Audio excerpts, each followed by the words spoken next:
Druffel, Here. Glover, Present. Porterfield, Here. Roten, Sledge, Swara,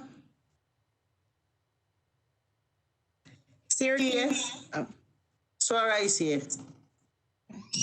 Syracuse. Chair is here. Bircher, Present. Young. Okay, we have a quorum. I'm going to read the electronic meetings paragraph, and if I can get a motion in a second. Pursuant to Governor Lee's Executive Order number 65 regarding electronic meetings, I make a motion that this committee meeting agenda constitutes the essential business of the Metropolitan Council, and that meeting electronically is necessary to protect the health, safety, and welfare of Tennesseans in light of the COVID-19 outbreak. Can I get a motion? So moved. There's a second. Second. It's been properly moved and seconded. Is there any discussion? Director Cooper, can you do the roll call vote, please? Yes, ma'am. Allen, Aye. Benedict,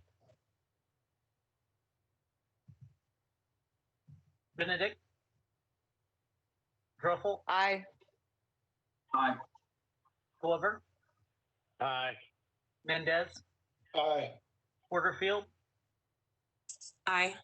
Suara, Aye. Toombs, Aye. Bircher. Aye. Thank you. 9 in favor, 0 against. All right, motion carries. We do have a consent agenda today. I will read off the resolution numbers and bill numbers and then read through them. If there's anything that needs to come off of consent, then we can do that.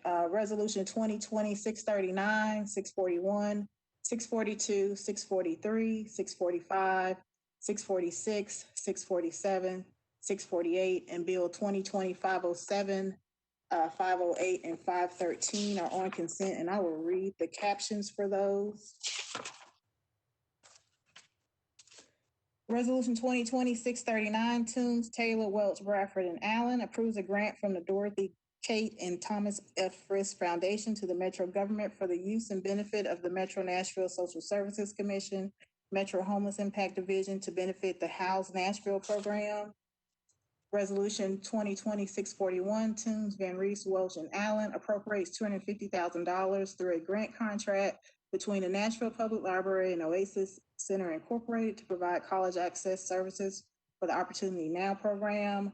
Resolution 2020-642, Toombs, Van Reese, Welch, and Allen appropriates $30,000 through a grant contract between the Nashville Public Library and Oasis Center Incorporated to provide services that help youth grow, thrive, and create positive change in their lives and our community.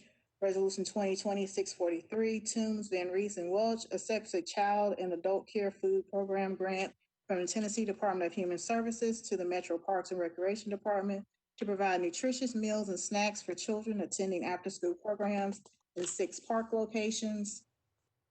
Resolution 2020-645, Toombs, authorizes the Metro Department of Law to compromise and settle the personal injury claim of Marina Cosdala against Metro government in the amount of $40,000.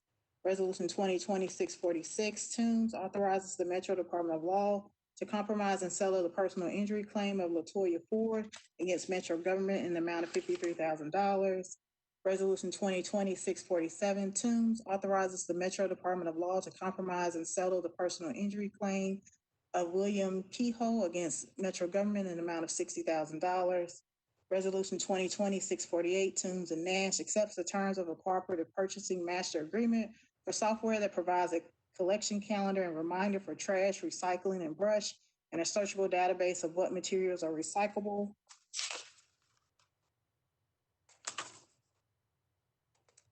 Bill 2020-507, Cash, Toombs, Nash, and Allen authorizes Metro Public Works to accept a contribution of $25,000 for the construction of a signalized crosswalk at the intersection of 21st Avenue South and Belcourt Avenue. Bill 2020-508, Rosenberg, Toombs, and Nash, authorizes Metro Public Works to accept a contribution of $450,022.60 for the construction of intersection improvements at SR State Route 100 and Pasquale Road. Bill 2020-513, Taylor, Toombs, Murphy, and Nash, authorizes the Metro Water and Sewage Services to provide public water service improvements for Alta Foundry LP proposed development as well as other existing properties in the area. Are there any items that need to come off of consent? If you could raise your hand.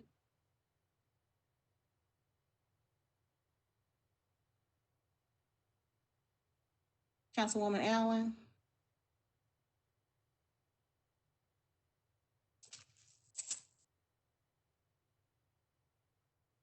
Councilwoman Allen. I'm sorry, there is one, I've lost the number, about the contract for streets for brush pickup schedule. I've lost the number of it. On second reading.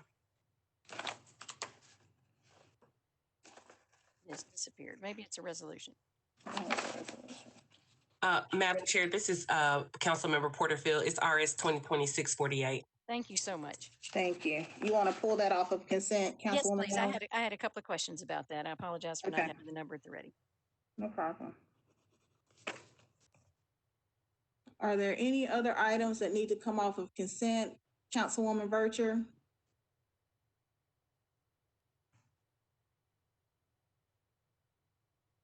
Councilwoman Vercher?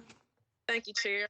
Yes. Councilwoman Allen, too. I didn't have mine readily available. It's the one with the opportunity now. RS 2020-641. Okay.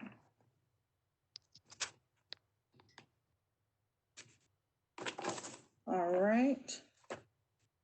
Are there any more?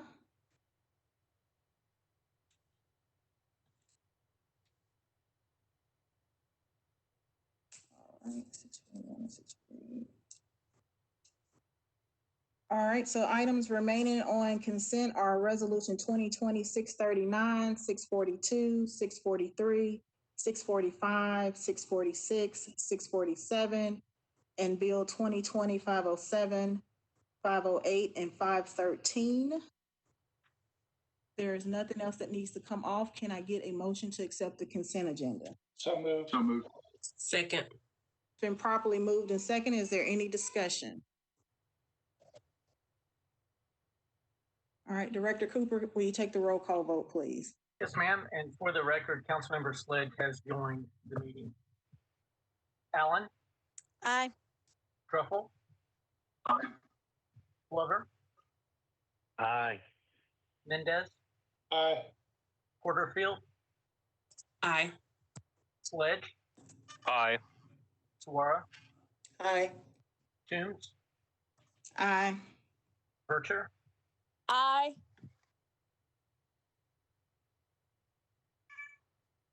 okay.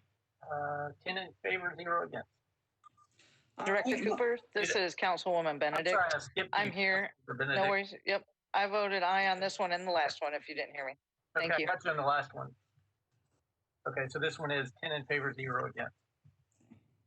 Thank you. Motion carries. Moving on to the rest of the agenda under resolutions. Resolution 2020-613. Paul appropriates $5 million from the COVID-19 Pandemic Fund and $1,500,000 from the General Fund Reserve Fund for the continued operation of repairs and equipment for the Bordeaux Long-Term Care Facility and requesting the Metro Purchasing Agent to negotiate an emergency contract for the operation of the facility from and after January 1st, 2021. Can I get a motion to get it before the committee? Moved. All right, it's been properly moved and seconded. Moving on to discussion. I did see Councilman Hall on the call. Councilman Hall, I'm here. do you want to explain your resolution? So, thank you, Chair. This is just a continued conversation. There are actually going to be a couple bills before you guys related to the Bordeaux Long-Term Care Facility. What we're looking to do is because we know the current situation is at this point, it was all about identifying the allocations that were available, make sure those were still available to an emergency operator, but for us to take a beat and create that opportunity for an emergency operator or another RFQ so that we could slow, not stop, the process. Clearly, guys, this is a literal life and death situation, and we're talking about the most vulnerable folks in our city. And so we're just trying to make sure that we are actually fulfilling our moral obligation and making sure that we've exercised every opportunity we can to make sure that these folks are taken care of. And so we need to go through this process, identify those funds, but at the same time, stop this process where it is and slow it down here over the next few months.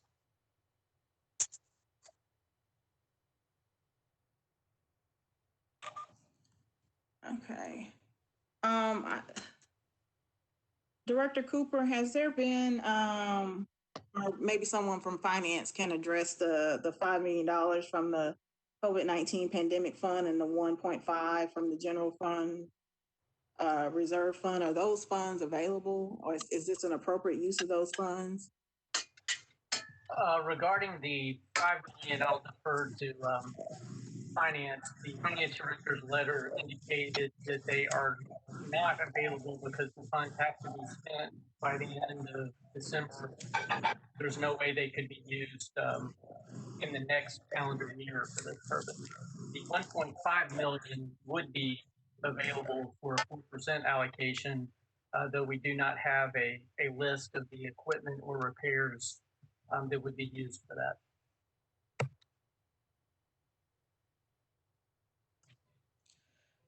I don't see any.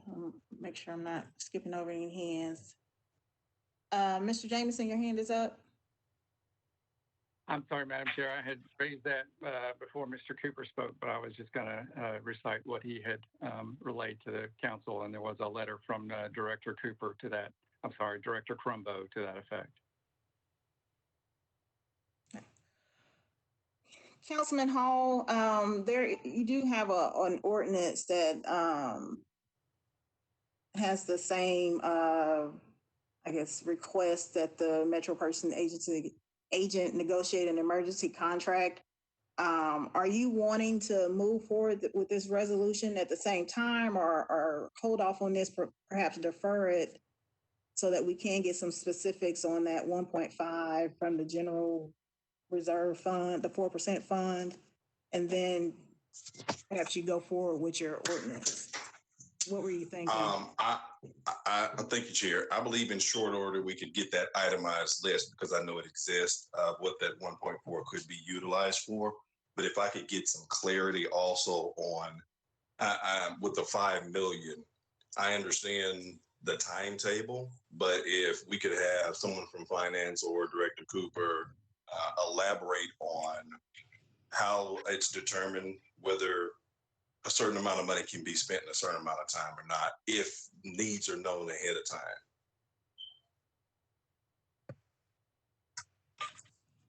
Is there someone from finance that wants to answer that question?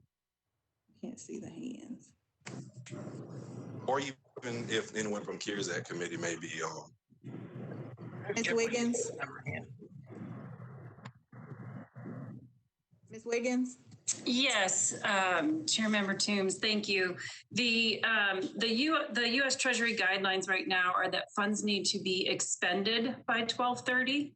So it's not a matter of just being able to allocate them or identify the expenses after that date.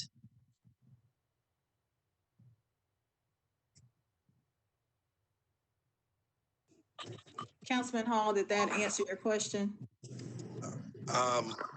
Part of it, but again, it's making sure we've got clarity on, so we know it's not an issue about identifying or allocating, but the determining factor is if those funds can be utilized by a certain date. That's where I'm trying to get some clarity on how do we determine if we believe something can or cannot be spent by a specific date. So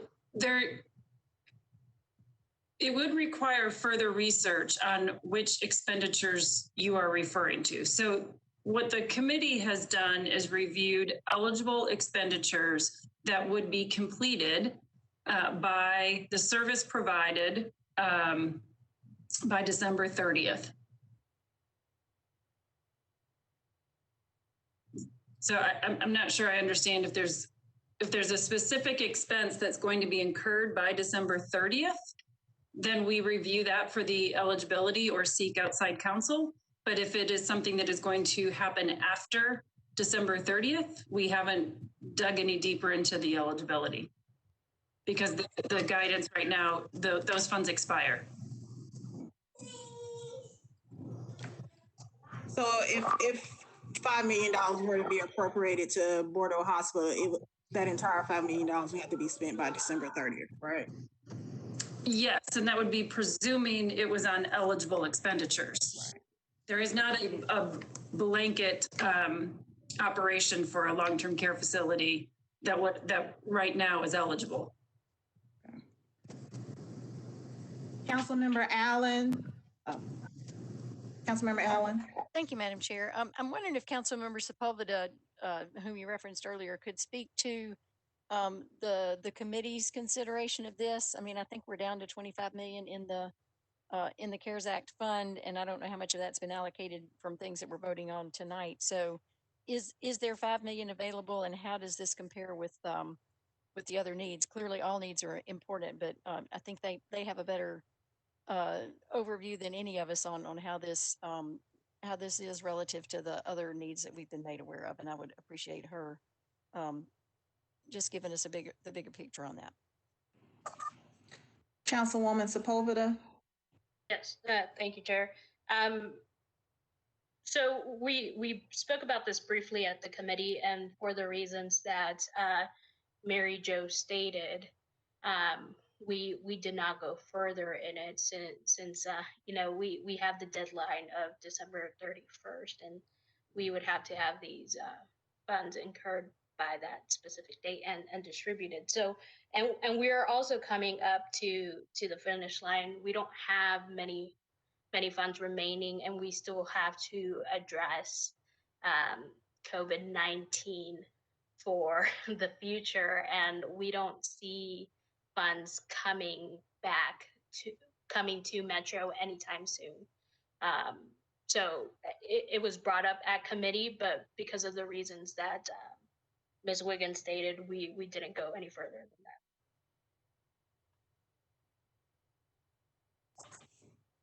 Councilwoman Allen, any follow-up? No, I guess maybe Ms. Wiggins can answer this question. Ms. Wiggins, can you speak to funding that is available for the wind down? Is that money already there? I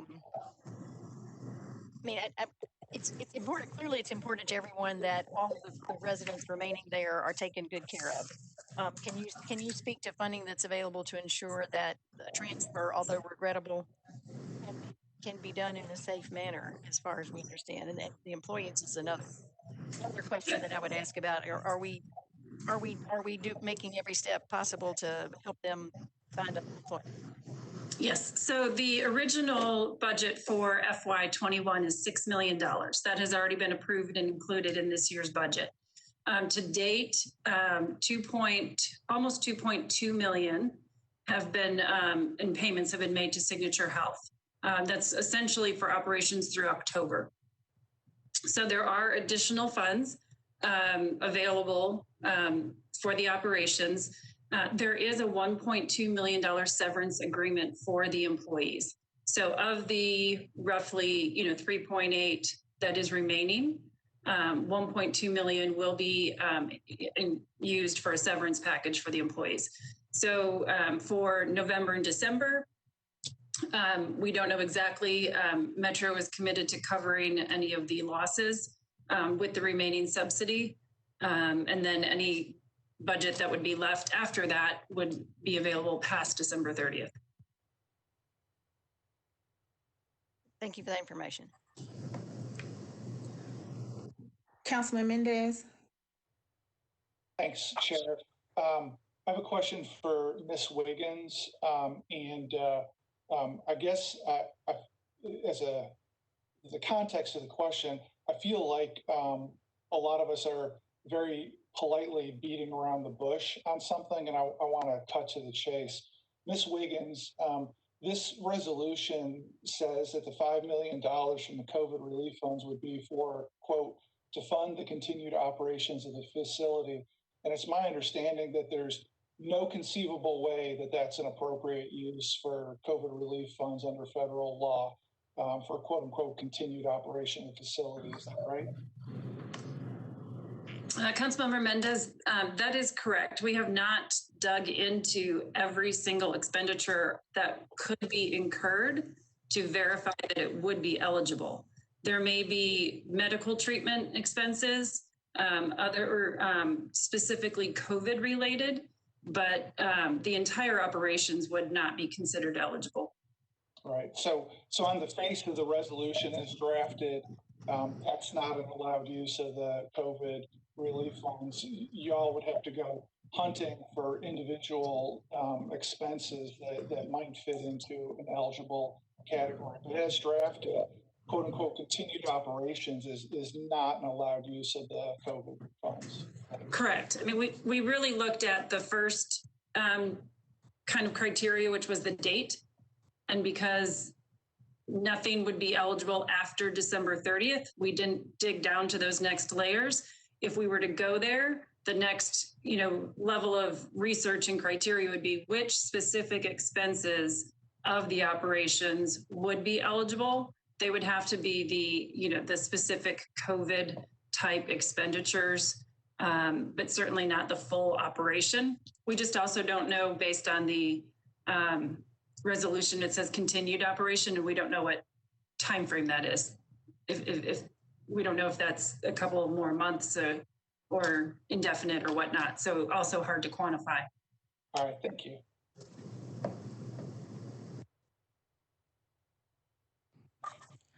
All right, Councilman Sledge. Thank you, Chair. Just to follow up on that and just to clarify, based on what the committee's been working on, the CARES Act committee, in regards to this bill, if we do end up funding the rest of the $20+ million in funds for health and safety workers, that then kind of frees up $20 million from the general fund, which I wanted to ask Finance, that potentially could be used to help fund Bordeaux through a supplemental resolution. Is that correct? Yes. If we spend down the final funds to create a new reserve, those funds could be available. Again, I would say we probably want to use the funds that are already budgeted first. So we still have budgeted funds in our budget and not take from kind of this final precious amount, knowing that the amounts that are reserved are almost entirely needed for continued response.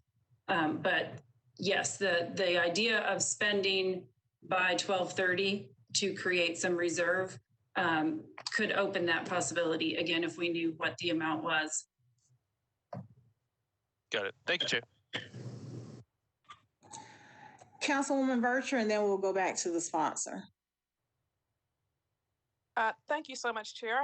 I have two questions. If the sponsor can get the itemized list as it relates to COVID-related expenditures, because what I'm hearing is it has to be an eligible expenditure completed by December 30th, and we have some legislation that's coming up as it relates to schools and the farmers market, which is along the same lines of Bordeaux Hospital. So if my question is if the sponsor can get that to us so that it can be amended tomorrow and we vote on it as a body, and that's not unprecedented. We do it all the time. And then my other question is, why weren't they ever considered anyway as it relates to COVID? Because we all get the matrix, the metrics that shows which sectors and the numbers and so forth. So just this was posed to me and I didn't know. As a city, why didn't we ever consider them for having eligible expenditures anyway? As a city, an entity that we subsidize, why didn't we consider them anyway? Well, this is coming on with the deaths that's transpired. So that question was put, and I didn't know the answer. I'm not on any of those committees, so I don't know the conversations that may have taken place. But as a city, why didn't we consider them initially, or that we just the wind down was going to be it, and it was whatever happened would happen in the middle of the pandemic, and that's for Ms. Wiggins. Councilman Hall, if you can answer the first question about the itemized list, and then we'll go to Ms. Wiggins for that second question. Absolutely. I believe we can get that together pretty quickly. It was part of the initial conversations when I first started this with Director Crumbo. And I'm a little surprised that just from a due diligence standpoint, that there's not been any conversation about a specific itemized list in order to qualify, because we initially started this conversation around expenses that were incurred due to COVID, not any debt that existed before COVID broke out, but what took place from March until our present time. But I believe we can get that together rapidly, have that out to everybody. I'll coordinate with Director Cooper to see if we can get that done and out to members before tomorrow night's meeting.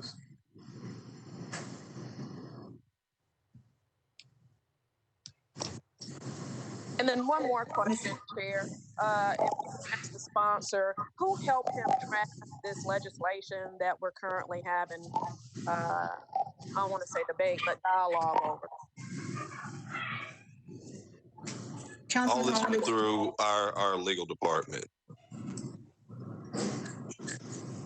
Ms. Wiggins, going back to that. Conversations have been between legal and finance. Ms. Wiggins, going back to that second question, if you could respond to that. Absolutely, Chair Toombs. The Signature Healthcare is receiving federal funding. So all of the eligible expenditures being incurred out at Bordeaux currently are being reimbursed to Signature. So Health and Human Services federal funding has been distributed to Signature to help facilitate those costs.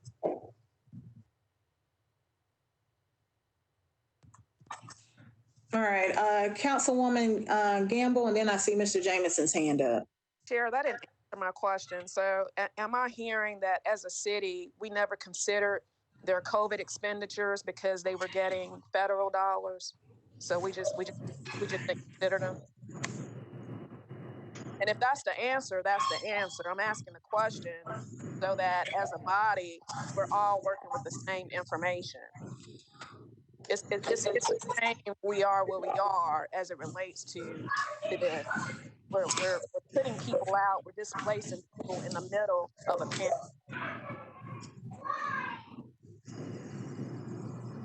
Ms. Wiggins, did you want to respond to that? Yes, ma'am. The expenditures that have been incurred related to COVID that have been reimbursed back to Signature can't be duplicated with Metro's funds. So Signature hasn't reached out for any expenditures that have been COVID related because of the U.S. Department of Health and Human Services already providing that federal funding. So Metro can't duplicate any of the funding with our coronavirus relief fund.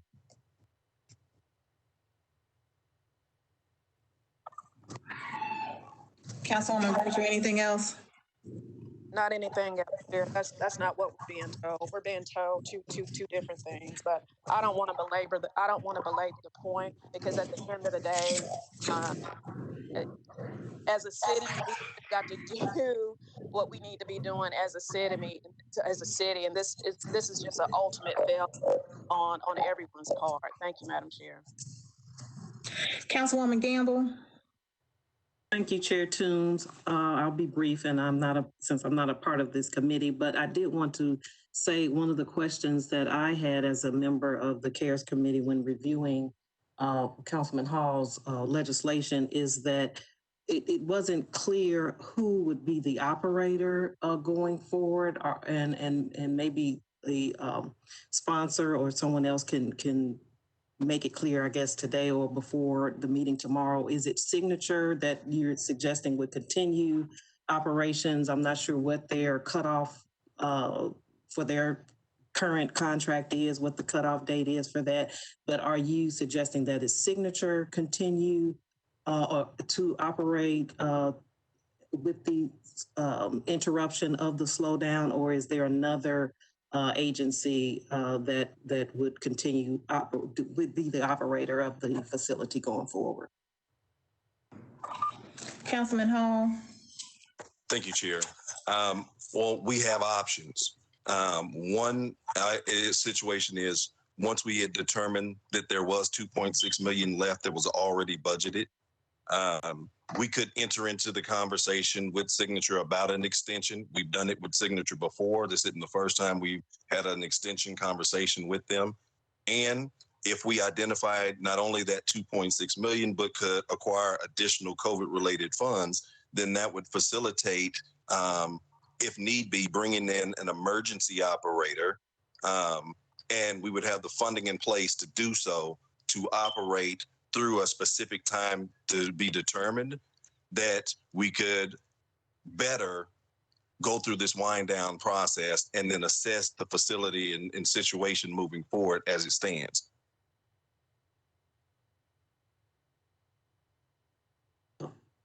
Chair, if I could be recognized, I have a follow-up. Sure, Councilwoman Gamble.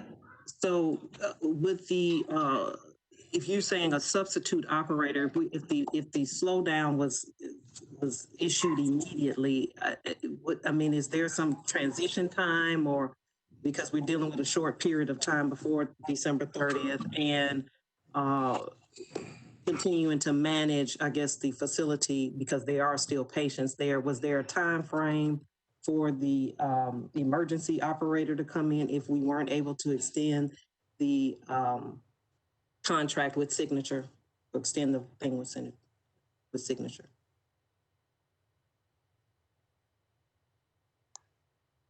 Is that for me, Chair? Yes. I'm sorry. Thank you. And thank you, Councilmember Gamble. So that's why we've been having the conversations through Health and Hospitals Committee over the last couple of months, and with the administration about what could be done, what it would look like to do an extension with Signature, if Signature would be interested in an extension, and what it would take to create or provide the opportunity for an additional emergency operator. Even the conversations around via procurement, whether it had to go through the RFQ process or if as a department, which in this situation would be the administration, could just enter into an agreement with an emergency operator for a specific set amount of time for the transition and or wind down. It's, again, not unprecedented because we have a transition period process. Even if there had been an RFQ and someone wanted to continue, there's a transition process in that contract and has been in the contracts with Signature for another operator to come in and coordinate with them as one went out and the other came in. So there's a track record, a process, best practices all come into play when we're entering into that conversation. And so that's why the last few months with Health and Hospital, the last 2 months, we've been having that conversation, not putting the cart ahead of the horse, but getting into some of the conversations about what it would take to get an emergency operator and what it would look like, what it would cost, all of those things. Councilwoman Gamble, did you have any follow-up? That's all. Thank you. Mr. Jameson?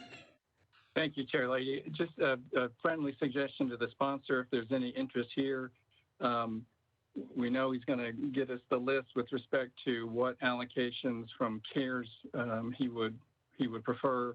We also still need the itemized list for the 4% fund request. That's not our requirement, and that's not a CARES Act requirement. That's in the code. We just have to have the information sheet that you always attach to the 4% fund that itemized the repairs or the equipment. We don't have the CARES Act committee's oversight input on this. And all of that to say, because the sponsor is wisely looking at other funding sources, and you wouldn't want to expend CARES money if you have sources elsewhere, would it make sense, given all of those factors, to take a one-meeting deferral on this and see what can materialize, both in the forms that have to be submitted, perhaps a CARES Act committee review, and contemplation of what other funding sources there are? Thank you, Chair. Thank you, Mr. Jameson. I'm not opposed to that, but we are up against a timetable and a deadline, and we have had quite a bit of time for due diligence in terms of that itemized list. I can provide one for the 4% request because of physical things that from the last 3 years of CIBs all the way up to right now that were part of that conversation already, that we know need to be done and could be done almost immediately if the funding were be available. But in addition to that, we didn't realize or know until now that specifically there was 2.6 left in this year's operating cost. The last two meetings, we've been asking that via Health and Hospitals, how much was available and could that be released to the current operator or to an emergency operator if they were willing to step up. So now that question's answered, we'll get those itemized items done. And just to that same point, I want to touch on the fact that something that's reoccurring, and I thank Councilman Sledge from last council meeting, his conversations around these funds, and even now, because part of what we're talking about is what can or can't be done with these funds, any redundancies or duplications, but that's still what we're actually attempting to do, is hold on to CARES Act money and save money that we have budgeted, use the CARES Act money to pay for other things or other expenditures that we haven't incurred. We know we're going to incur them. We know some we're incurring currently, but we've not gotten an itemized list of those. We don't know what those are, how much they'll be. And we're talking about holding on to CARES Act money to spend on those things so that we can save money that was budgeted. And that's the exact same conversation we've been having since June, as it relates to this facility and Nashville General, about redundancies and duplicating expenditures. And so I'm having a hard time reconciling some of that, just for the record, because we're, as to Council Member Bircher's statement, we're hearing different things in different situations, because some of what's being applied right now are the very things that we were asking for initially. So the legislation created with finance and legal, I assumed and believe was created in a somewhat vague way with a broad brush, because there was questions that still needed to be answered. So between now and tomorrow, I have no problem trying to get those lists to the body as a whole and to anyone else. I would entertain the conversation around a deferment, but I would like to save that conversation for the floor tomorrow so that we can get that information out and determine both the 1.4 from the 4% budget, and that we are absolutely certain that what we're hearing today in the 2.6 is available to be utilized. Because in this climate of reallocating, I want to make sure that 2.6 million that's left from this year's budget hasn't already been allocated to something else.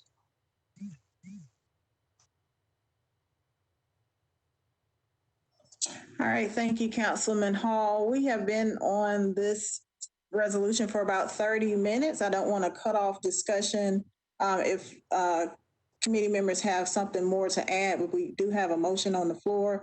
Councilwoman Bircher.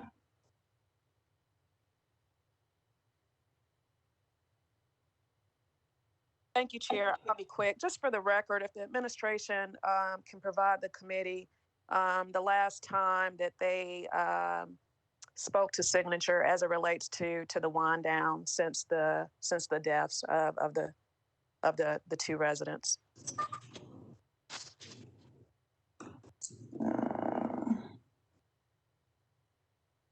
Mr. Jameson. Thank you, Madam Chair. Thank you, Councilor Berkshire. We've had conversations with signature today, in fact, just this afternoon.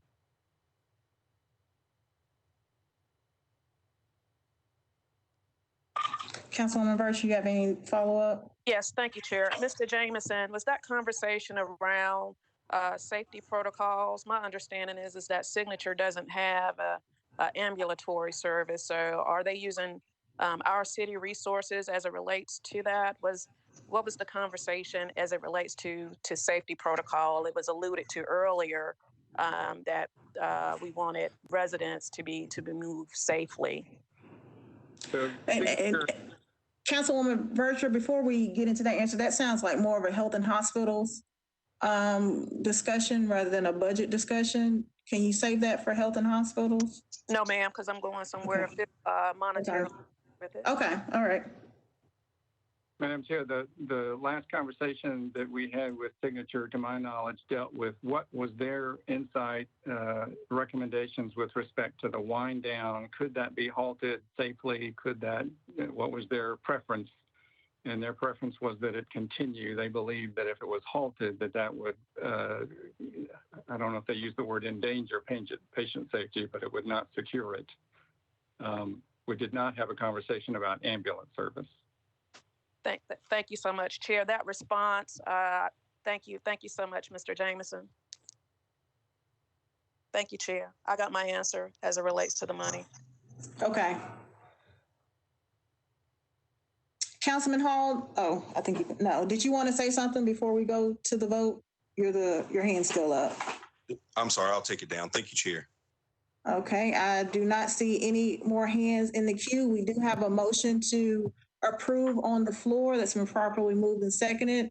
Director Cooper, will you take the roll call vote, please? Yes, ma'am. Allen? No. Benedict? Aye. Gruffel? No. Glover? Aye. Mendez? No. Porterfield?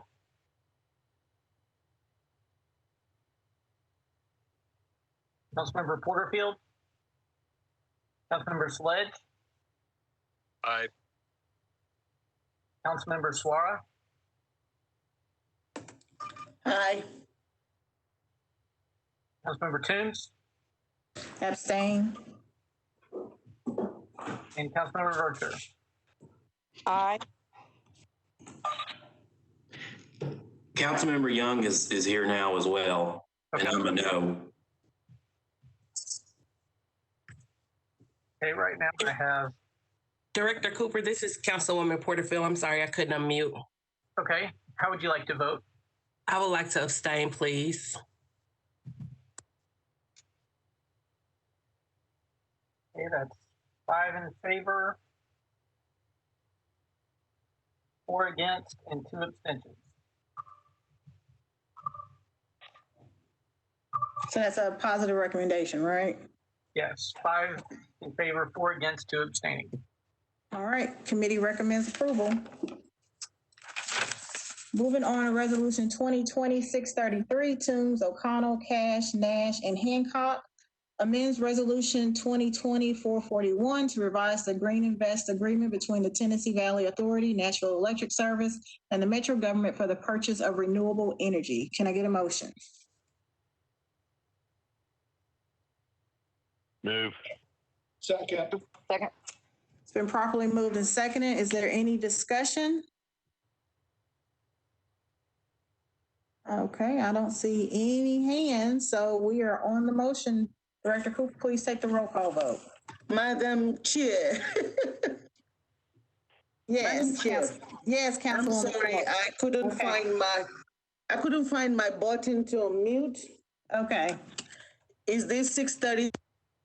6:33, yes, it is. Okay, thank you. I have a couple of questions. Is Mr. Jameson on the call? He is. Yes, a couple of things. I was looking at the fiscal analysis, and one of the statement in there says that the cost will increase by 250,000 to 300,000. I guess my question is, and I'm just trying to, it's a simple question, but does that mean that we're paying 50 now? We're not going to be paying 300, a 250 increase? Or are we paying 250, we're going to 300? So it's just the buy. I just wanted to understand exactly how much cost we're looking at. That's my first question. Yes, ma'am. And thank you for the question. And Madam Chair, if you could indulge me, I was worried for a second this might go to a vote without discussion. And we have several, I want to say, distinguished guests with us here today that can really elaborate far better than I.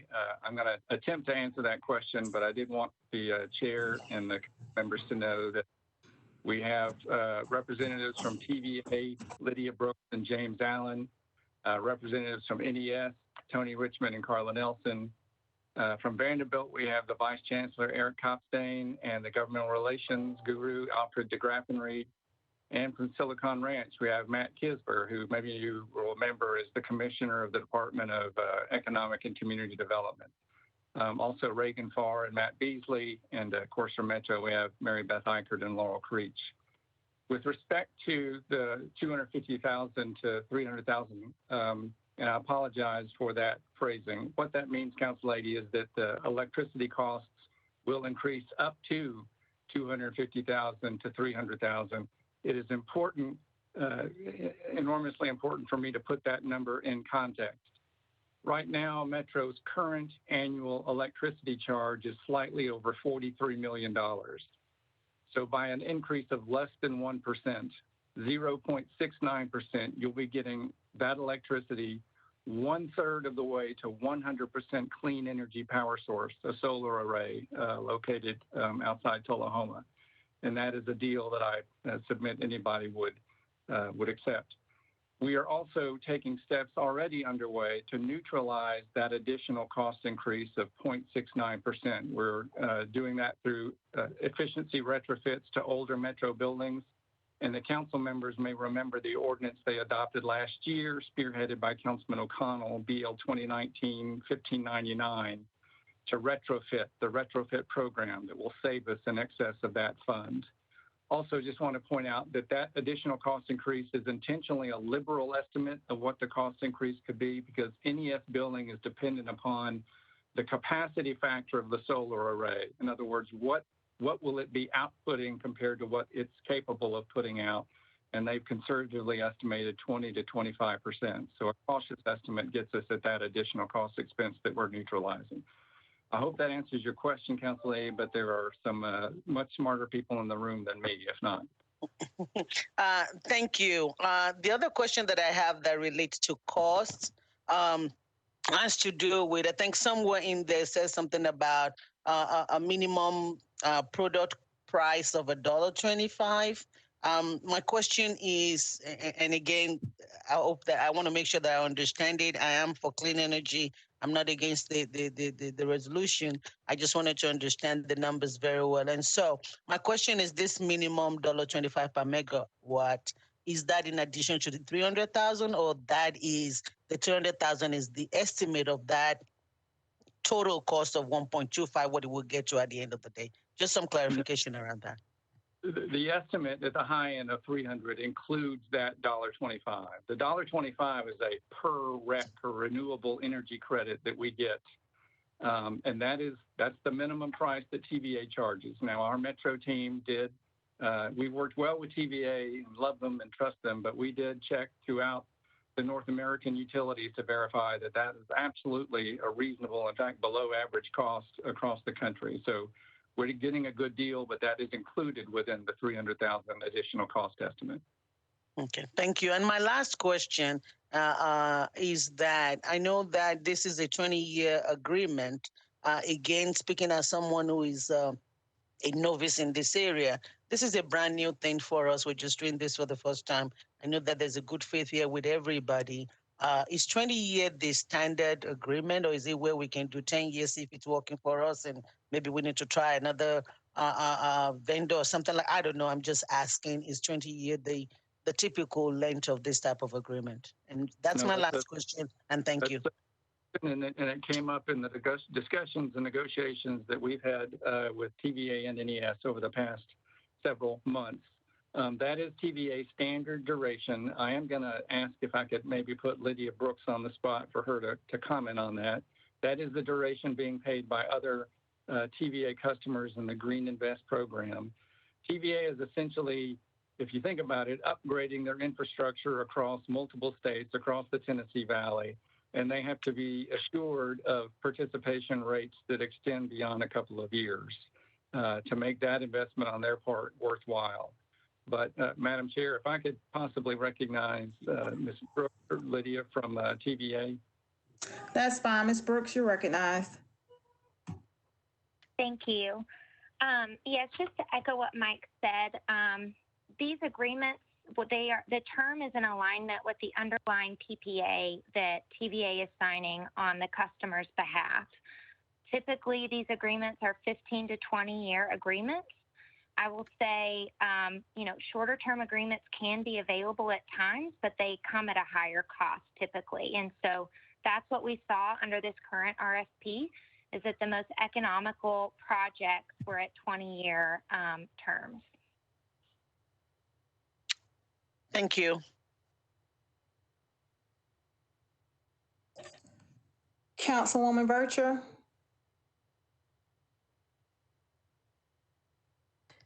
Thank you so much, Madam Chair. My question is really simple. I know we have a new fleet of cars down there on 2nd Avenue, and I don't know if they are electric or not. Is there a future plan moving forward towards electric transportation, expanding this deal? I know oftentimes the administration are negotiating deals and it comes to the body later.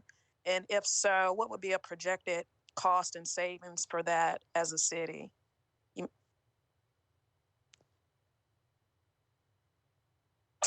Mr. Jamison or Ms. Wiggins? Mr. Jamison? Yes, thank you, Madam Chair, and thank you, Council Lady Bircher. You may remember legislation that was part of, I think the council called it the local Green New Deal, but it did include green fleet, electrification of the fleet supply that Metro enjoys. And so that is underway at a graduated percentage during an incremental period. So our electricity appetite through that fleet will gradually increase, but displace carbon imprint along the way. So that's very much underway. I don't have at my fingertips the cost savings and fiscal impact of that, but I can have that for you in the morning. I just asked, and I asked because I want to make sure. So this doesn't include that. Correct. This is on. Right. This is about the power source for our electrical needs today, and right now it is not from clean energy sources to the extent you would want. This gets us a third of the way there to 100% clean energy sources. Okay. And Mr. Jamison too. So the new fleet of cars, were all of those electric, or was it a certain percentage that was electric? I believe it was a percentage that increased every year. And I'm not trustful of my memory from what we enacted last year, and I promise I'll have that to you in the morning. It's okay. No. I can look it up. Thank you so much, Madam Chair. Councilwoman Allen. Thank you, Madam Chair. I just want to say, as we do move cars from burning gasoline to using electricity, it's good to know that the electricity is going to be clean as opposed to coming from a coal-fired power plant. So I think these two work together well. My budget question is that $1.25 per megawatt hour, does that escalate or is that flat over the 20 years of the contract?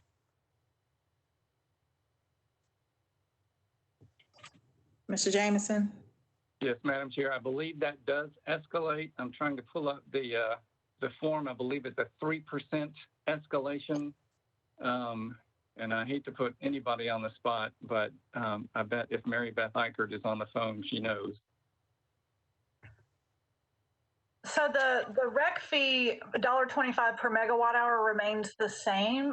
There is some escalation in program administration fees at NES and TVA to basically resolve the energy generated from the array in Tullahoma with Metro's various accounts. Birch Building, Historic Courthouse, Fulton Campus, Sportsplex, all that type of stuff.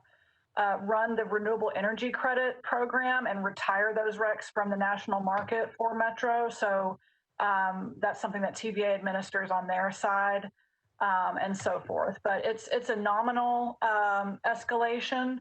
It basically, if you look at where we start, it's around 245,000 per year, and we end up at 264 at the end of the 20 years. So it averages around 250 over the 20-year PPA. Great, thank you for that explanation. I appreciate it.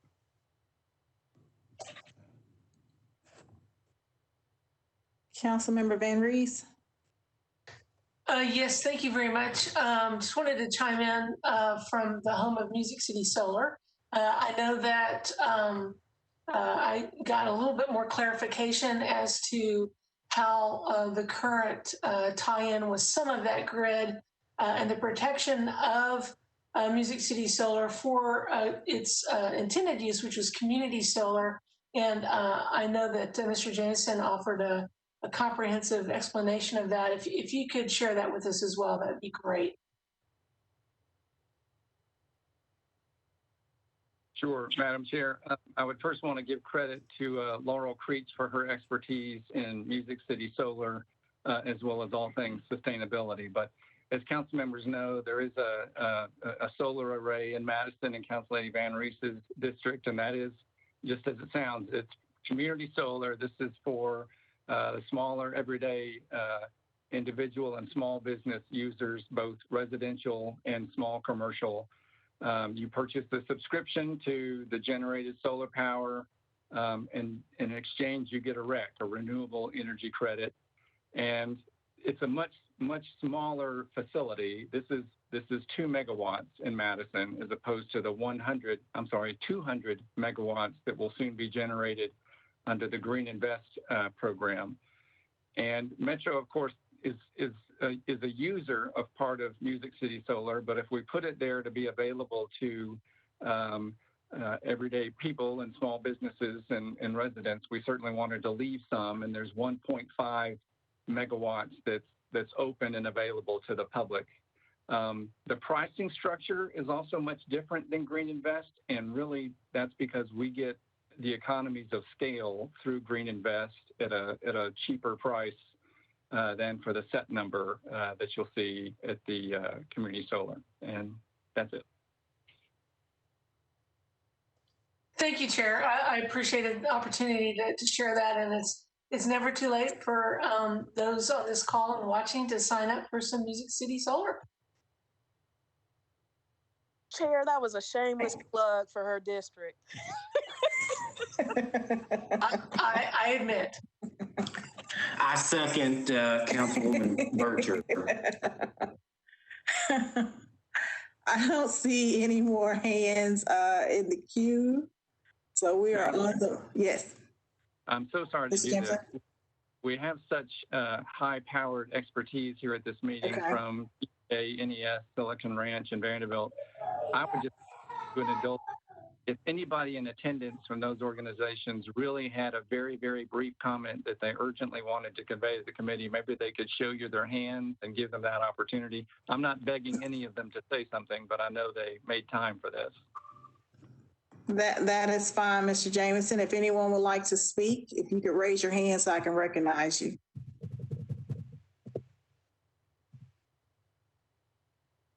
Hands are not popping up, Mr. Jameson.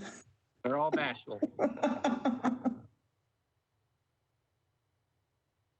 right, I am not seeing any hands, so we're going to go ahead with the motion. Thank you all for being on the call. I really appreciate that. When there's an item on the agenda, we really appreciate when the subject matter experts are on the call to answer any questions that committee members have. So, Director Cooper, can we have the roll call vote, please? Yes, Madam Chair, Resolution 634 is a companion for this one, and we've already Okay. talked about the subject matter of both. So if there's no objection, we can take the vote on both. Okay. Okay, on 633 and 634, Councilmember Allen. Did we read the caption on both of them? I'm sorry, we may not have. Resolution 2020-634, Toombs, O'Connell, Cash, Nash, Welch, and Hancock approves tranche amendment 1 between the Tennessee Valley Authority, Nashville Electric Service, and Metro Government for the purchase of renewable energy. So do we need to do a new motion? Yeah, we need a motion for. Okay. Move Can I get approval of both. Second. It's been properly moved and seconded. Okay, Director Cooper. Okay, Allen. Aye. Benedict. Aye. Russell. Aye. Glover. Aye. Mendez. Aye. Porterfield. Aye. Ledge. Aye. Sawara. Aye.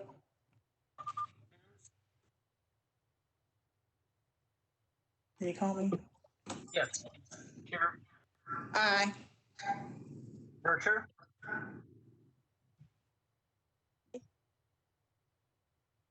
Councilmember Bircher. Aye. Councilmember Young. Aye. 10 in favor, 0 against. All right, motion carries. Moving on to Resolution 2020-635, Sepulveda, Johnston, and Gamble accepts the recommendations of the COVID-19 Financial Oversight Committee to distribute $500,000 in CARES Act funds from the COVID-19 Pandemic Fund to Pathway Lending to provide rent relief to vendors at the Nashville Farmers Market. Can I get a motion? A motion. Second. It's been properly moved and seconded. Is there any discussion? Madam Chair, I can't push a button. Okay. Councilman Glover? Yes, Did you thank want- you. So, yes, just a very quick, why are we singling out, these particular vendors when we've got so many small businesses around town that are literally dying on the vine here? So it just was, I'm perplexed on why we're singling out one place that we as the government certainly control, opening, not opening, et cetera. But how do we reach this conclusion? Okay. Councilwoman Sepulveda, as the sponsor, do you want to, and a member of that committee, do you want to speak to that? Yes, thank you, Chair. As we know, we already allocated money to small businesses, and this was specifically targeting a number of vendors that did not have access to that funding because of some of the restrictions we put on the other funds. We know that the Nashville Farmers Market is a staple of our city, and we wanted to make sure that they were going to be around after this pandemic. It also all ties in together. Some of these vendors are providing, some of the food that some of the food vouchers that we have already talked about regarding some of the funding that we did for the food banks. And so we have to make sure that they're going to be sticking around. So we have looked at small business relief. Again, just reiterating, they did not have access to this. So we wanted to make sure that they would be around. Councilman Glover, did that answer your question? Well, I mean, it does, but there's a ton of small businesses in Nashville that never got a penny of anything either. So I just find it interesting that we select very carefully how we do this. Thank you. All right, looking for other hands. Councilwoman Bircher?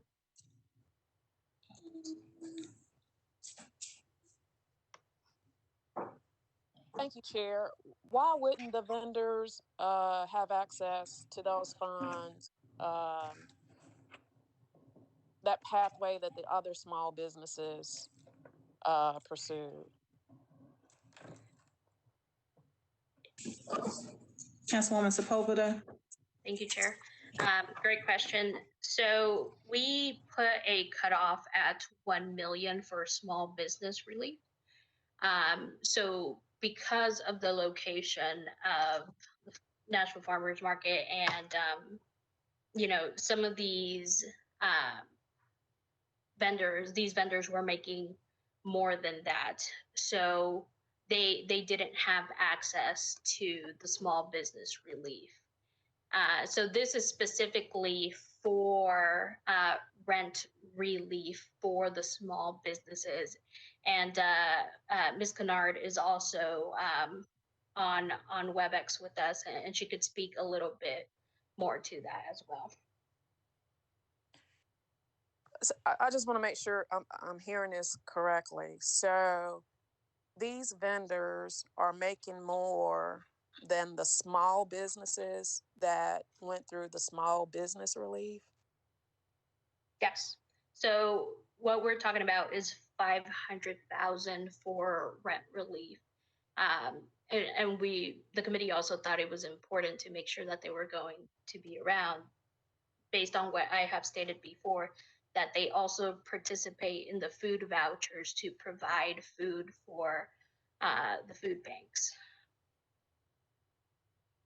Okay, so another question. The farmers market, minority vendors have had issues with the operations of the farmers market in the past.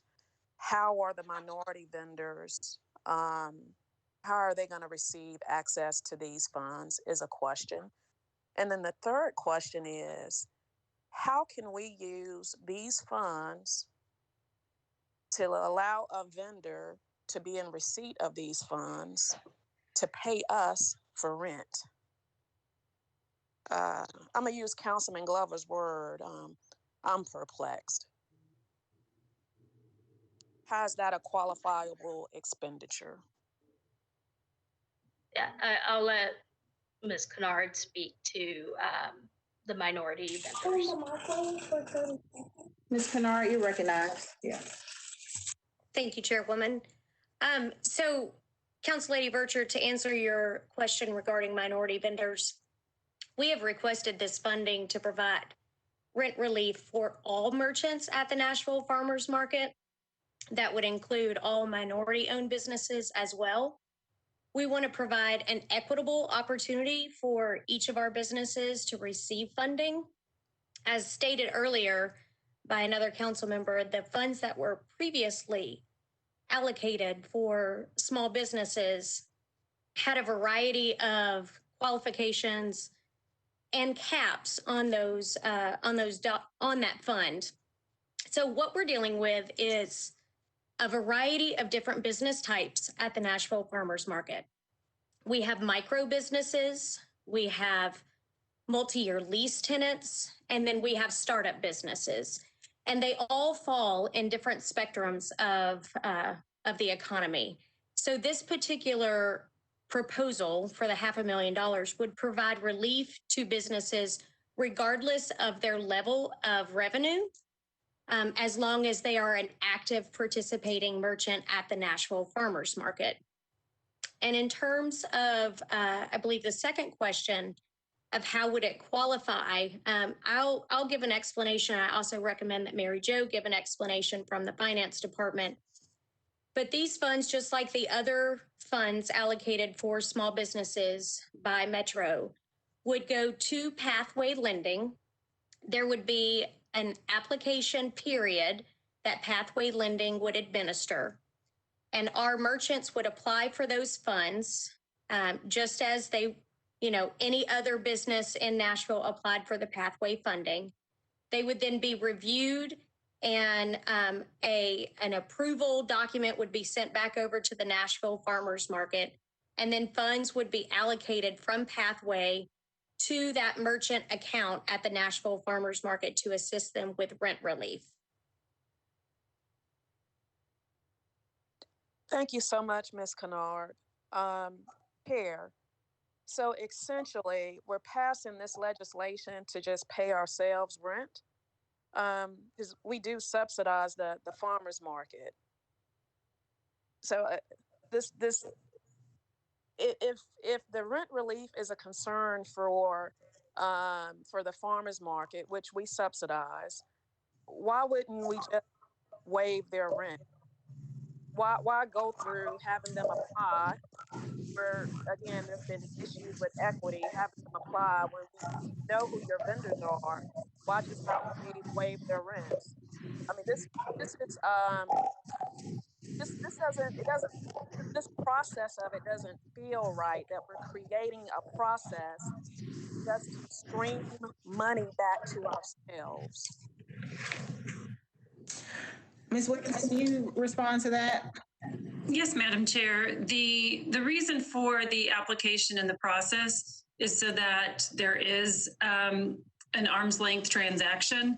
If we were to just cut a check to ourselves, it would be deemed revenue replacement, which is not allowed by the guidance. So the application process essentially is creating a economic relief to a small business, and the eligibility does allow us to provide economic relief to a small business, and therefore we're going through the same process of providing that relief to these vendors the same as we did to other small businesses, so that we're not just creating a revenue replacement.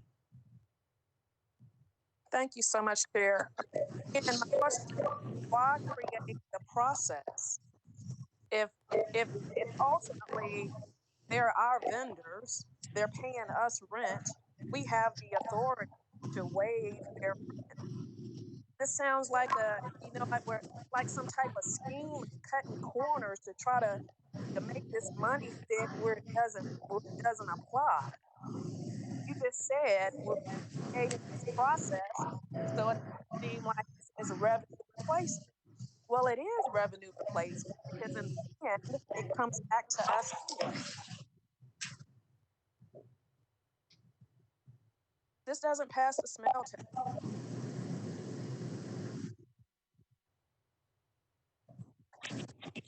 Ms. Wiggins, did you want to respond to that, or was that a comment or a question, Councilwoman Berger?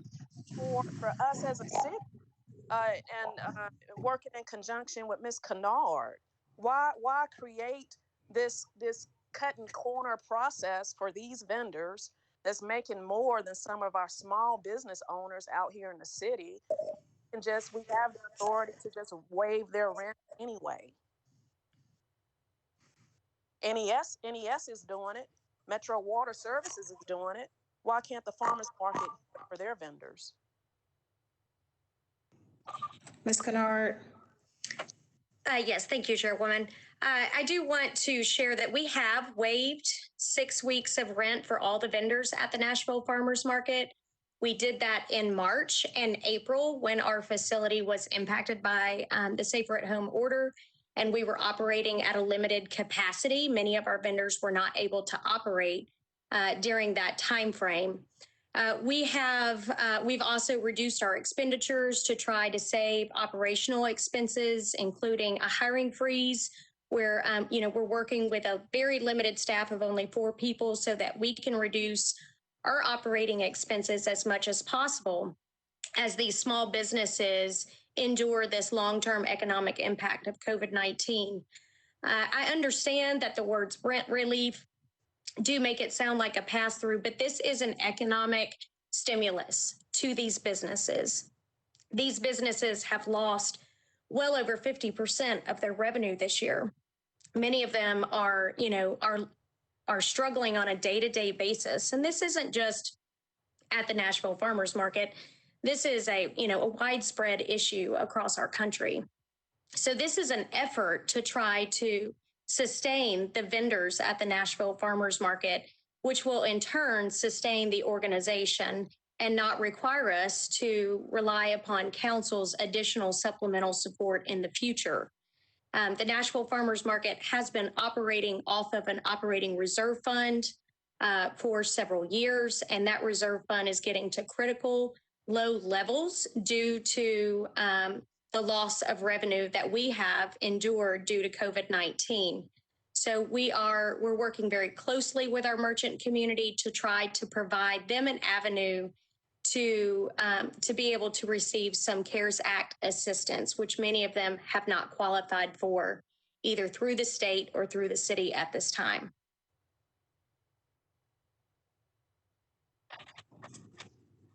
Councilwoman Virtue, if you have anything else?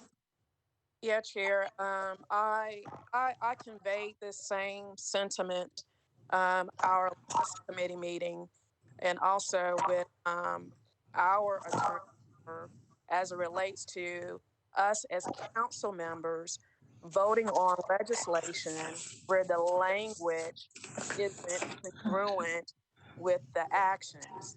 Ms. Kennard just indicated that this is an economic package. The legislation indicates that this is rent relief. So, you know, everyone is hurting during these times. My issue with it is that our votes, and our legislation is a matter of record. So when we're voting on something, that language and that legislation needs to be congruent with the action. So if this is an economic stimulus, or forget the exact terminology Ms. Kennard used, then the legislation needs to reflect that. If this is rent relief, this sounds like and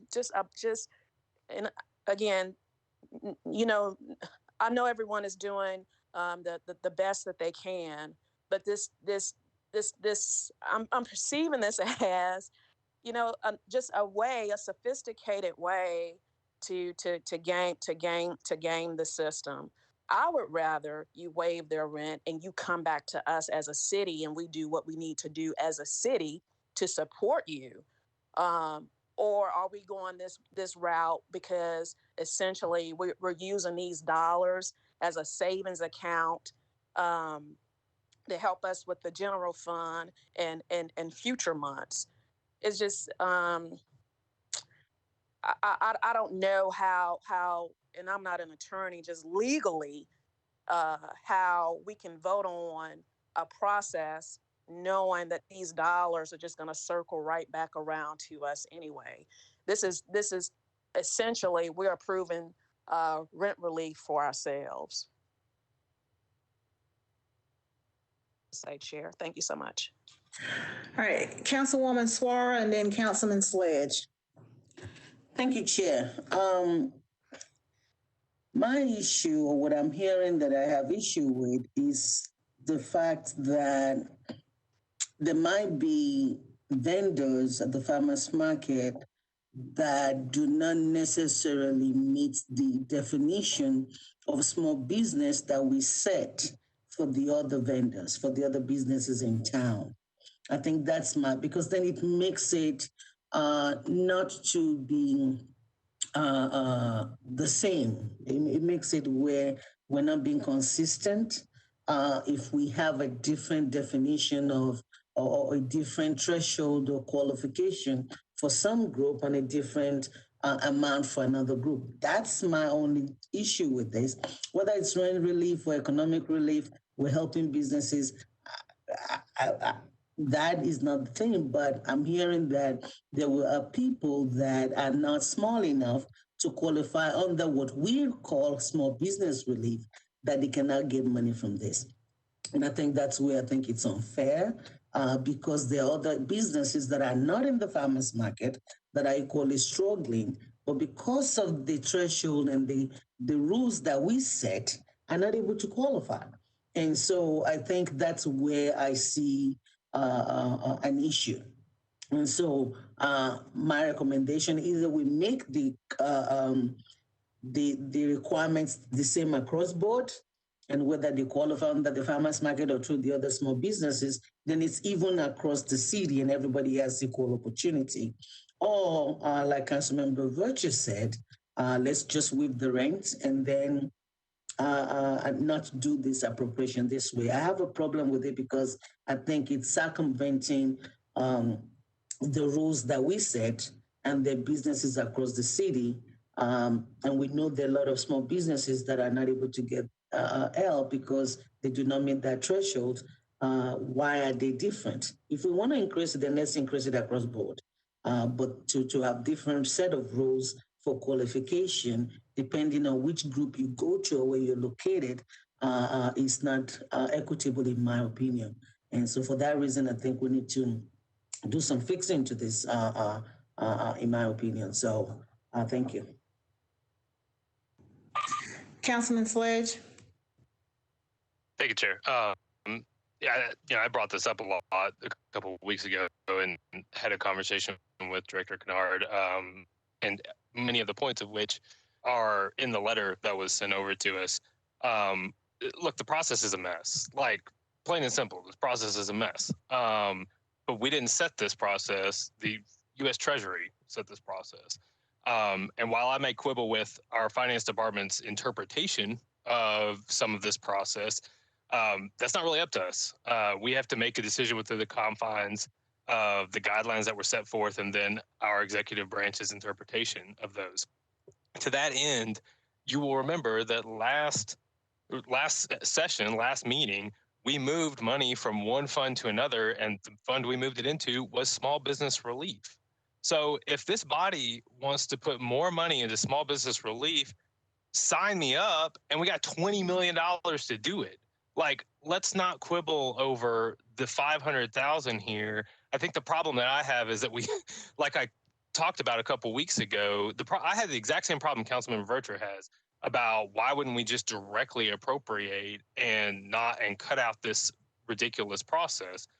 I could argue that process, that our interpretation is still somewhat conservative, but if this is the way to help this sector, to help the businesses that are involved here, then let's go ahead and do that. And if we need to continue to help small businesses in this city who are at different thresholds of revenue, we've got the money to do that, y'all. This is the point that I was trying to bring up. If you see a need, we have the money to distribute to that need, and we have to do it now. Now, to that end, I think we should go ahead and do this. Again, the process is screwy. It puts a burden on the businesses. But when I talked with Director Kennard afterward, they have a process set in place. You'll note that Pathway is taking no commission on this process. So we're not losing any money. We're not leaking any money in the long term. But I guess my overarching comment is this is a screwed up process. We should pass this. And let's not delay it in the intent to be fairly unfair to everyone. This has not been a fair process. The way we can fix the equity of this is to use the funds that were appropriated to us to make it more equitable. That's the opportunity we have, not trying to figure out how to fix this screwed up process that, oh, by the way, we only have 6 weeks now to disperse the money, to get the money expended. Time's running out, clock's running out. We got to get this done. Thank you. Councilwoman Allen. Thank you, Madam Chair. I agree with Councilmember Sledge and would ask if Councilmember Gamble or Saguaro Sepulveda could very briefly just comment on the fact that we've looked at a lot of different types of groups. I mean, we had a live music venue as another group with another threshold. So we've certainly not had, considered it in order to be fair, everybody has to have the same criteria. We've just tried to identify what groups are in trouble that Nashville needs to help survive and how can we reach them. So I support this. And if there are other groups that we have not brought into the fold, that we, continue to make suggestions to the committee and to encourage them to reach out to those as well. Thank you. Councilwoman Gamble.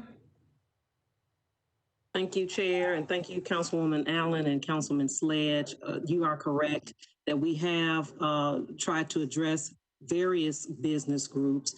The initial $4 million that we allocated for small businesses, $2 million for small businesses under $1 million in assets, and then $2 million initially for music venues, and found that we had more small businesses needing support than music venues. And if you recall, we redirected $1 million so that there's $3 million that is being allocated to small businesses with assets under $1 million, and then the $1 million for for music venues. In addition to that, we allocated $2 million for nonprofit organizations, which was another sector, arts nonprofit organizations, which was another sector directly impacted by stay-at-home orders and the shutdown and the pandemic. And those businesses were a range of assets, up to 10 million, if I remember correctly.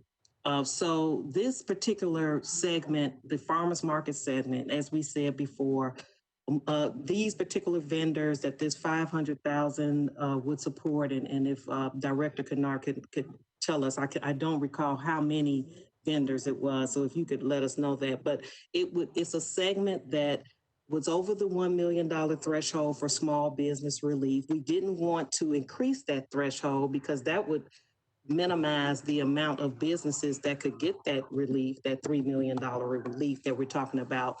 But we didn't want to leave this segment out. So I agree, there are plenty of needs all around Nashville.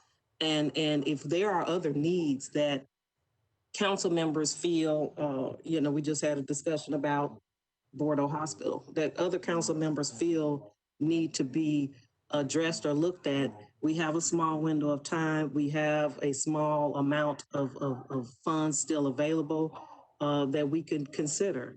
But I would ask and urge you to support this bill because this, as we said, as Councilmember Sepulveda mentioned earlier, is a staple in the Nashville community, the Nashville Farmers Market. They have been supporting our Second Harvest Food Bank vouchers. And yes, there was funding that we did, that they did recoup as a part of the Second Harvest Food Bank allocation that we did, but they're trying to maintain as well. They're trying to stay operable and functional during this pandemic as well. So I guess that's all I have to add as far as we are trying to address as many needs as we can with the limited amount of funds that we have. And I'm certainly open, and I would suggest that the rest of the committee is open to other segments of the population that this body feels we need to address. Thank you. Thank you, Councilwoman Gamble. Councilwoman Suara, did you have? Yes, thank you, Chair. I want to say that I'm not against the resolution as is or the farmers market. I think the area that I want to make sure, and I'm saying this for Councilmember Gamble and those on the committee, they've done a fantastic job and they're doing all that they can. But it bothers me if there's a threshold where everybody can qualify as a small business, but there's a higher threshold in this pot. And we know that there's so many people that are struggling. So if there's a way to add more money to the small business and maybe to also be able to have, because sometimes the threshold is set in such a way that you're not making too much, or you're making too little and you're caught in between. There's still people that meets the same criteria, the ones in the farmers market, that will get some money. So there's a way to be able to take care of those that fall over that 1 million, but there may be 1.5. I don't know what it is, but I just want to make sure that we're reaching as many people as we can and that we're not using a criteria that excluding one area, but including one. I just want the consistency. And so there's still money there. I hope the committee will go back and look at how can we have some more. So thank you. Madam Chair. You. Yes. You know, I think I'm one of the only small business owners there are on this council, and I've owned my business since 2005. You know, the majority of us out here do not have an advocate group like this, where you have $500,000 that's going to go to a facility that's exclusively for that facility, that's being advocated for by that facility. We don't have that, those of us who are small business owners. And I can tell you firsthand, my revenues are down considerably. Everybody that I know in business is down considerably, and we're sitting here trying to figure out how we hang on. And while I appreciate what we think we might be doing here, it in reality is a way around, and it was said a moment ago, that we're getting close on running out of money. The state gave us, if I remember correctly, about $5 million that we decided we'd go ahead and use to subsidize the farmers market for several years, and that's running out. So here's a way to, rebuild the coffers up in a roundabout way. Arm's length transaction, I believe, is what was said. Well, that scares me to death. I won't be voting for it because it doesn't meet the smell test in my mind.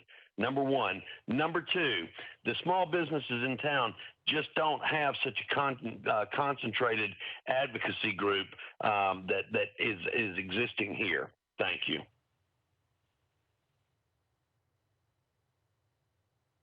All right, so we're going to go to Councilwoman Evans, then Councilwoman Hurt, and I'll let Ms. Kennard go, and we got to move on to the next item. Thank you, Chair, for recognizing me since I don't serve on budget and finance. I just had one question for Director Kennard. If this money was not available to you and your vendors were not able to pay rent, what would happen? Would you just write that off as a loss for those vendors? Thank you. Ms. Kennard. Thank you, Council Lady Evans. So that's what we did in March and April when our board took action to waive rent for that period of time that we were closed. So if a vendor is unable to pay their rent, what our board has done right now is they've afforded them a payment plan through the end of December to be able to catch up on any past due rent that they have not been able to pay during this pandemic. The terms of their leases do require them to stay in good standing. So if they're unable to pay for their past due amount at the end of December, our board will then be reviewing those past due accounts and determining what to do next with the future of their leasing opportunities at the market. So, this particular action would help the businesses at the market that have been impacted by this pandemic be able to pay for their rent during the winter season, which we all know is going to be a very difficult time for businesses, and then hopefully ensure their sustainability at the market for many, many months and years to come. Thank you. Councilwoman Hurt. Thank you, Madam Chair, and I appreciate you giving me the opportunity to speak, considering that I'm not a member of the committee as well. But I agree with Councilmember Glover. Not only do they not have the advocacy groups, but a lot of minority businesses don't have the capacity to be able to make the applications and to do all of the things that's required of them for them to be eligible for the funds. And I think all of that needs to be taken in consideration. Many of those small businesses work their business and they don't actually have time to do all of those other things. So it's a very complicated situation. But if I could ask one question, did I hear correctly that it's $65,000 worth of rent that's going to be paid, but we're requesting $500,000 for rent relief? Ms. Kennard. So first, I want to share that, I understand the comments around the advocacy group, and Council Lady Hurt, what you stated is a great explanation. We are trying to advocate on behalf of these small, primarily minority-owned businesses, and that's why we went to the CARES Committee to advocate on their needs. As an organization who had access to the CARES Committee, we felt compelled to do that. Our board asked us to do that, as well as many council members that were being reached out to by our particular merchant community. So, we are advocating on behalf of them to be able to have access to the CARES funding that the city of Nashville is in receipt of currently. And we're trying to do that in a way that relieves them of many of the obstacles that minority-owned businesses have demonstrated they've had to be able to access CARES funding. We are made up primarily, over 80% of the businesses operating at the market are minority-owned businesses. They are the mom and pop. They are behind the counter. They are making the product. They are growing the food. And so they don't have as much time or resources to be able to go through these very tedious processes that have been set forth out in the CARES Act to access this funding. So we are trying to level the playing field. We are trying to make this easy for them and be able to find them a way to gain access to the funding that's been available to so many other businesses. In terms of how the funding will be allocated, we have currently several vendors that are past due on their accounts, but they are also struggling to pay their current monthly rent. So the $500,000 would provide 20 businesses with long-term leases with a rent relief package up to $10,000, which is the same term that Pathway provided for the other businesses through their program previously funded by this group. And then another 130 small business rent relief packages for the temporary merchants that are operating either on a weekly or daily cycle at the Nashville Farmers Market. So, we have multi-year lease tenants that pay a price per square foot, and then we have daily tenants that pay a daily rent. The daily tenants would receive up to $1,500. We would process approximately 130 of those rent relief applicants, and then 20 multi-year lease tenants for up to $10,000. Councilwoman Hurd, anything else? So I got that you said 80% of your vendors are minority businesses. Are they minority businesses or are they small businesses? And is that minority as in people of color minority?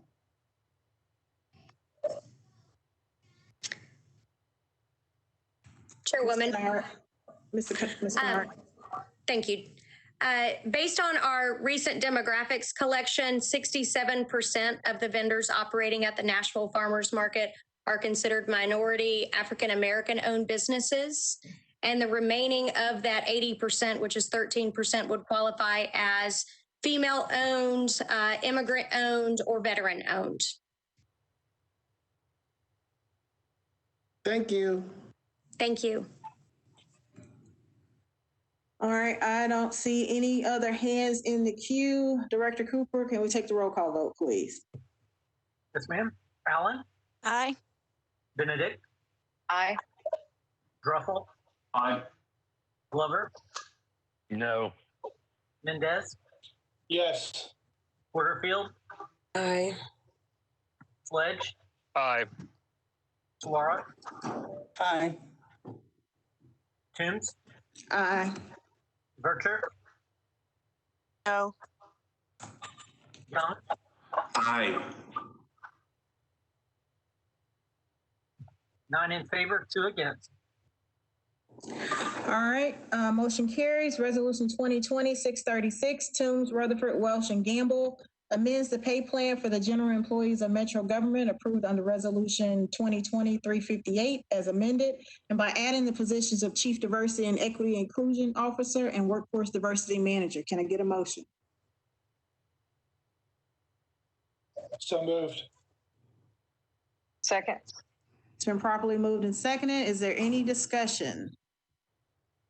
Seeing no hands, Director Cooper, can we get the roll call vote, please? Allen? Aye. Benedict? Aye. Druffel? Aye. Glover? No. Mendez? Aye. Porterfield? Aye. Sledge? Councilmember Sledge? Suara? Aye. Toombs? Aye. Vercher? Aye. Young? Aye. 8 in favor, 1 against. Motion carries. Resolution 2020-638, Toombs, Taylor, Welch, Bradford, and Hancock accepts a disaster relief grant from the Hills Pet Nutrition Incorporated and the Association for Animal Welfare Advancement to the Metro Board of Health to provide funds for COVID-19 pandemic relief. Can I get a motion? Second. It's been properly moved and seconded. Is there any discussion? Seeing none, Director Cooper, will you take the roll call vote, please? Yes, ma'am. Allen? Aye. Benedict? Aye. Gruffel? Aye. Glover? Aye. Mendez? Porterfield? Aye. Ledge? Suara? Aye. Toombs? Aye. Berkshire?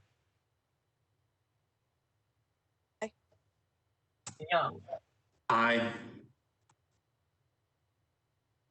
10 in favor, 0 against. Motion carries. Resolution 2020-641, Toombs, Van Reese, Welch, and Allen appropriates $250,000 through a grant contract between the Nashville Public Library and Oasis Center Incorporated to provide college access services for the Opportunity Now program. Can I get a motion? So moved. Second. It's been properly moved and seconded. Is there any discussion? Councilwoman Bircher? Thank you, Chair. If we have someone on the call that can explain how this will work, being that most institutions are closed this semester and next semester, but the next 2 semesters, how this will work, and with this 250,000, will we be reducing the Opportunity Now program fund by 250,000 since this is a pass-through grant? It's Tom Ward from the Oasis Center, and I have Lee Gray with me, who is the program manager, and he can speak to the very specifics of this. But the only thing I can't speak to is whether this reduces the part of Opportunity Now. But I'd like to let Lee Gray speak to it if I could. Mr. Gray, you're recognized.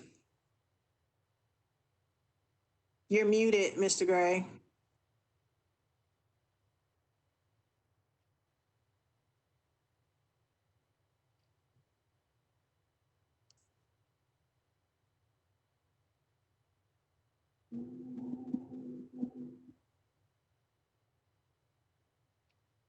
There we go. Like I haven't been doing this 1,000 times the last 6 months. I apologize. Thank you for having me. I think the times that we are in now, although some schools have changed the way that they are providing their post-secondary education to students, most institutions are still running. Most institutions, if not all, are still recruiting. And actually, this COVID times has provided students more opportunities. The pathway to post-secondary, a lot of the barriers and a lot of the test score limits and all of those things that were in place have been removed, which makes the pathway to post-secondary education a much simpler process for many of our students. Although many of the classes are being held virtual or remotely or some type of hybrid, they are still going. Our students still are hungry for it, are trying to figure out what their lives are going to look like. And since many of the entrance requirements have been relaxed a little bit, I think the pathway to students will be a lot easier for most. But if also student engagement and student preparation in a normal year is very much face-to-face, hands-on. And since we are working remotely, I think the need to have somebody reach out and spend that time and walk students through what is an entirely different landscape of college access with the hopes of helping them find the best fit rather than just applying and going and trying to survive online. Having somebody to walk that journey, I think, is priceless. And accessing funds and all of those things are still very relevant. And if the world ever gets back to normal, or at least in the next 4 years, These students that are now matriculating on, hopefully with support, will have a much larger likelihood of successfully persisting, and graduating in 4 to 6 years' time. So it's very hot. We've got college admissions folks knocking down our door. They can't get in front of students. They can't find students. So we've played kind of the go-between and introducing folks and just getting both the post-secondary education institutions and their professionals connecting with students and vice versa. So it's changed a lot, but I think the need is greater now more than ever, to have people available to walk these students through this journey. It's crazy, folks. And I know all of you know that, and you're all experiencing it in your own way. But those populations that traditionally don't matriculate at high rates, and if they do get there, they don't complete, are the most vulnerable in a time like this. And so to have boots on the ground, to find them, to talk to their families, to get the paperwork done, to explore who they want to be and what they want to do, and to find the right places for them to do all of that, in my eyes, are priceless. I don't know if that answers your question or if I just went off on my soapbox, but happy to keep answering questions. Madam Chair, this is Ellen Zinkowitz with Metropolitan Action Commission and Opportunity Now. Yes. Yes, so if I can help with Councilperson Bircher's questions, she asked how College Connection is connecting directly with young people in light of institutions being largely virtual. And part of that is how they are connecting with Opportunity Now. So in addition to integrating college access into our youth employment programs over the summer, which we were able to do last summer, as well as we are looking forward to this summer, we also, because we are part of Metropolitan Action Commission, are working with College Connection to provide that kind of engagement directly to the teenagers and young adults who are part of our Metropolitan Action Service family, including Head Start parents and many of the other families who come to us for assistance and services. Secondly, Council Lady Bircher asked if this would offset Opportunity Now expenses. This is this contract for Oasis is a long-standing contract.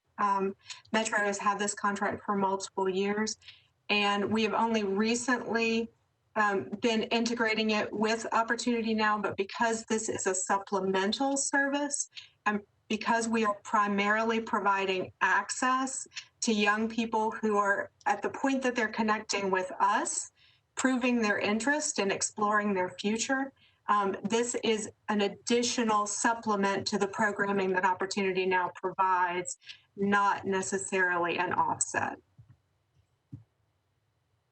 To add one more thing, something just to tell you all kind of what the function that we are doing in the last month or so. My staff and I have made well over 1,500 calls, sent over 1,500 emails, had a variety of conversations with young people and their families, all to help them think about, you know, what's coming down the road and what do they need to be doing and what can they do this summer and you know, what is their career going to look like and what education do they need to go with that? And if you're working all day long right now because your family needs it, how can we incorporate those experiences into your long-term plan once we move out of COVID and move back into what seems to be a closer version of where we were before March? Thank you, Mr. Gray. Councilwoman Bircher, did you get your questions answered? We used to get some information from Opportunity Now that used to be distributed to the body that was up under former Mayor Berry and former councilman and vice mayor Ronnie Stein. if we can get some of that, just whatever communications you have, so we can continue to send that information out in our newsletters about the program, and that is still a valuable program. That would be great. Thank you, Chair. Absolutely. We'd be delighted to get that sent out shortly. Councilwoman Allen? No, Ms. Zinkowicz said everything I was going to ask Okay. for her to say, so I'm good. Thank you. I'm ready to Okay. vote. All right, I don't see any more hands in the queue. Director Cooper, will you take the roll call vote, please? Yes. Allen, Aye. Benedict, Aye. Ruffle, Aye. Glover, Aye. Mendez, Porterfield, Aye. Sledge, Suara, Aye. Aye. Vercher, Young, Aye. 8 in favor, 0 against. Motion carries. Resolution 2020-644, Toombs and Gamble accepts the Edward Breen Memorial Justice Assistance Grant from the United States Department of Justice to the Metro Nashville Police Department to support a broad range of activities to prevent and control crime, including technology upgrades, supplies for direct support, in-service, and specialized training. Can I get a motion? Move to approve.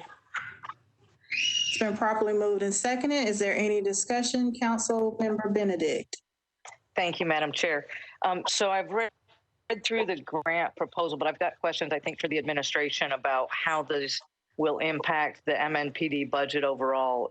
As I read through the grant application, or grant award rather, it appears as if this, anyway, I'd like specifics to understand what this will be used for, and if it's something that we can take these dollars and put them into other areas of the operating budget based on having $450,000 going to MNPD. So I guess that's a question probably for the administration, Chair, unless someone from MNPD is here. Not sure if it's someone from MNPD is here. Mr. Jameson? Thank you, Chair. I believe we have Captain Chris Gilder with us, and he's got his hand up. I don't see a hand. Oh, I see it now. Captain Gilder? Yes, ma'am. Yeah, so, sure, I can respond to that. So the JAG funding is, it's a grant that is to be utilized for certain limited purposes. We have to submit a budget proposal with that, and it primarily is available to be used to purchase equipment and also to be used for travel and training. So I don't think it can supplant your budget, but obviously if we're able to fund training or buy equipment with that, that frees up, other things in our budget to be able to use that money for. Thank you, Chair. Could I ask a couple more questions? Sure. Thank you. Captain Gilder, you mentioned equipment. What type of equipment is used are these funds used to purchase? So what we've proposed is primarily it's a fitness equipment and a lot of video production equipment to be used for the purposes of we create training videos and production, particularly in light of COVID. It's become even more important to do remote-based type training, and also for using that video equipment to produce recruitment videos. So that's the primary. Also, there is an expenditure for taser cartridges to replace taser cartridges as those have been expended over the years. And I'm trying to think of what else. Laptops for youth services, and there was an item in there too for like tactical shields for if we have like an active shooter type of incident and an officer needs to go in and respond to that. It's a ballistic shield that they can carry with them to help provide some physical safety. So. Thank you, Chair. Just one more, if I may. Okay. Captain Gilder, if you didn't receive these funds, these JAG funds, how would these supplies be purchased, or would they not be able to be purchased at all? I don't think they would be able to be purchased. I don't see how we would have the money in our budget to fund them.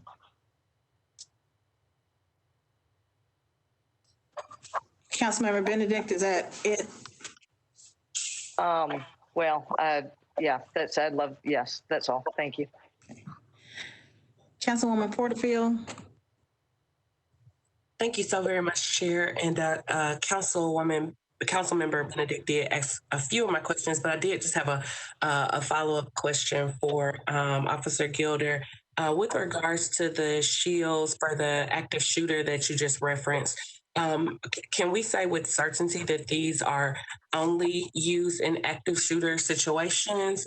Is there any possibility that these shields will be used for public demonstrations, or if there are public protests? Yeah, these are ballistic shields. They are not riot shields. The department has riot shields already that they would deploy if there was an event of civil disturbance. These are different in nature. They are ballistic, and they are made to stop rounds from firearms. Thank you. I appreciate you clarifying. Yeah. All right, I'm looking in the chat. I do not see Councilwoman Benedict.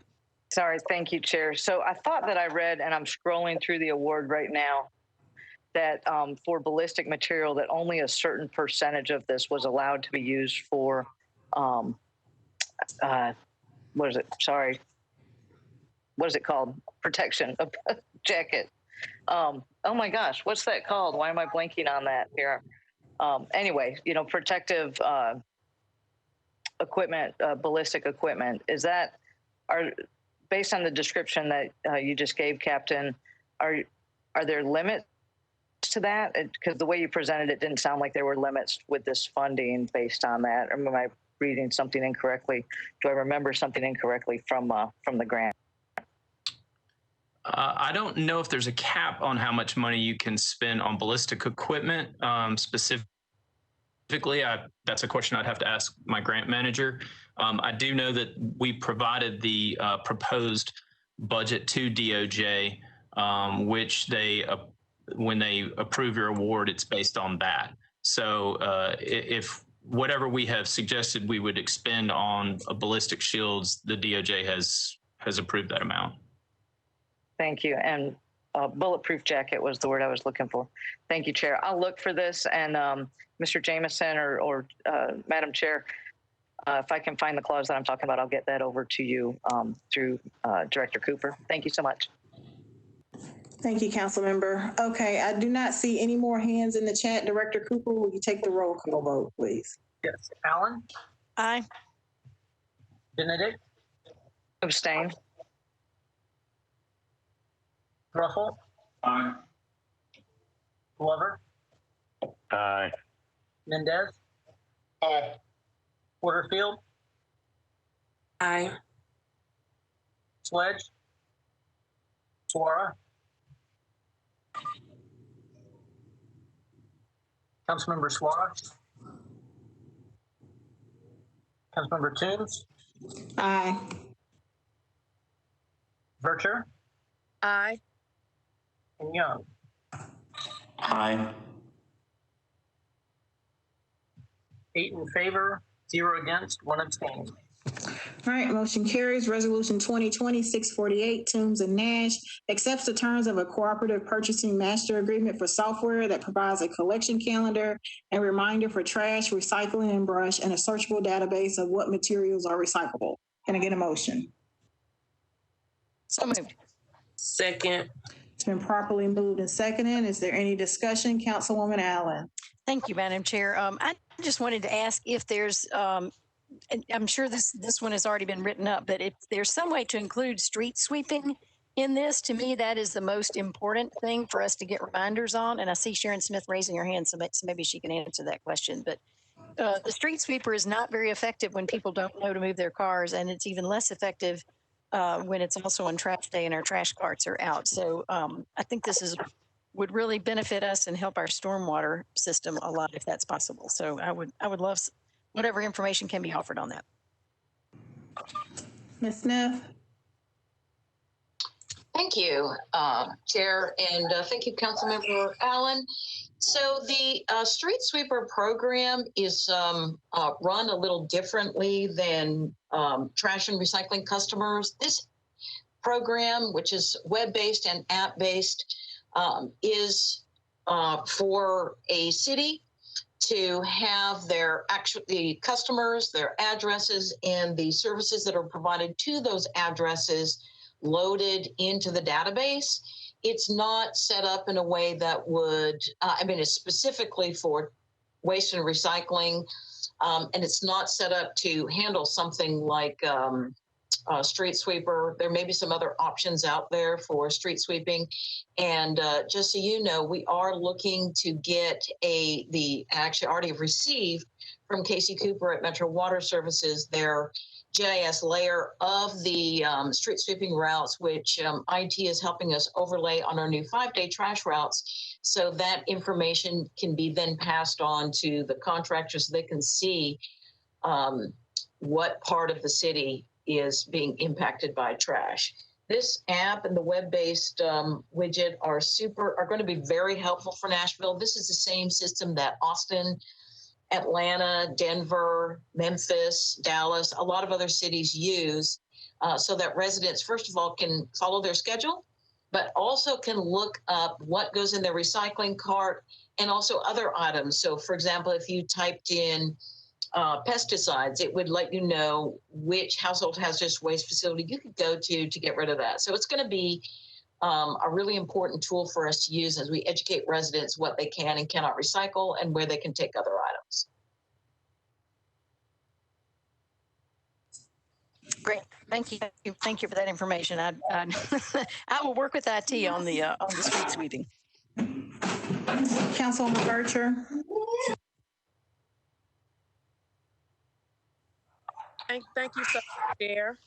My question is, because I'm not familiar with this platform, is it still along the lines of the current reminders that we have now, or will they be capturing additional information for citizens that choose to sign up for this? That's a great question. It's going to completely replace that system. And the great thing about this system is that it's easily and very quickly updated, and you can use the customer database to send out notices where we can't with our current system. For example, send out a notice to everyone in the database that has, for example, last week Friday collection, which was delayed one day because of the holiday. We could send out a special notice to everybody saying, don't forget your Friday trash collection, and Wednesday was a holiday, your trash will be picked up on Saturday. So it's actually a much more robust system than what we have now that will allow us to do targeted communication to customers. Okay, so who will own that information? Like who's going to own Taneka Virture's email, address information? Because I would have to input that because collection days are different. And out here where I live, like the district I represent, I have 2 different collection dates. So who's going to own that information with my name, my address, and so forth in this agreement? Metro owns all that information. This is put into the app, but we own it and it's our information. Okay. All right, I'm looking through the chat. I do not see any other hands. Director Cooper, will you take the roll call vote, please? Allen? Aye. Benedict? Aye. Ruffle? Aye. Glover? Mendez? Aye. Porterfield? Aye. Sledge? Flora? Toombs? Aye. Bircher? Aye. Young? Aye. 9 in favor, 0 against. Motion carries. Resolution 2020-649, Toombs Murphy Nash approves an amendment to an agreement between the Tennessee Department of Transportation and Metro Public Works for improvements on Jefferson Street. Can I get a motion? Motion. Second. It's been properly moved and seconded. Is there any discussion? Seeing no hands, Director Cooper, will you take the roll call vote, please? Yes. Aye. I'm sorry, Alan? Aye. Benedict? Aye. Ruffle? Aye. Glover? Aye. Mendez? Aye. Porterfield? Aye. Suara? Toombs? Aye. Vercher?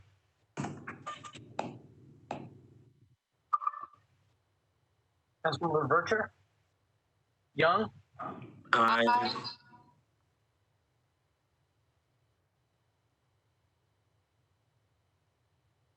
Eight in favor, 0 against.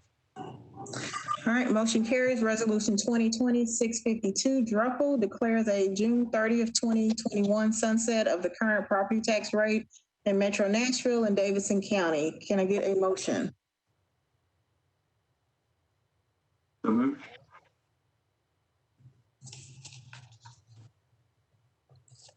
Is there a second? Second. It's been properly moved and seconded. Any discussion? Let me start out, if you don't mind, Chair. Sure, Councilmember Druffel. It's a resolution, I think, for many of us stating the obvious. But I think as people are now paying their property taxes, it's good to create a public awareness that 72% of the reason they're paying their property tax, such a high property tax, may not be the same next year. We identified that 47% of the reason was the shortfall in property or in sales tax, and 25% was because of replenishing cash funds. So I think it's important for us to just be aware and make people aware that the underlying purpose of these increases may be going away. Of course, that's open for discussion for the next budget. Thank you. Councilmember Mendez. Thanks, Chair. I've got one comment and then I guess a couple questions for Mr. Cooper or somebody. My first comment is the use of the word sunset is confusing here. I don't think it's accurate. Sunset implies that it'll go back to what it was before. And to the extent that sunset suggests to anybody the rate's going to go back to $3.15.5, that is risking being more confusing, not less confusing. Current state law, current charter law, current metro law is that every tax rate is for 1 year and that the taxes are reset. So if the sponsor wanted to talk about resetting rather than sunsetting, that would be potentially more accurate. And then the second area, the questions I would like to ask Mr. Cooper this just doesn't talk about sunset. It declares that the council will perform a full and thorough review of the revenues needed for fiscal 21-22 before approving a new tax levy. And it's my understanding that runs counter to how the charter is drafted.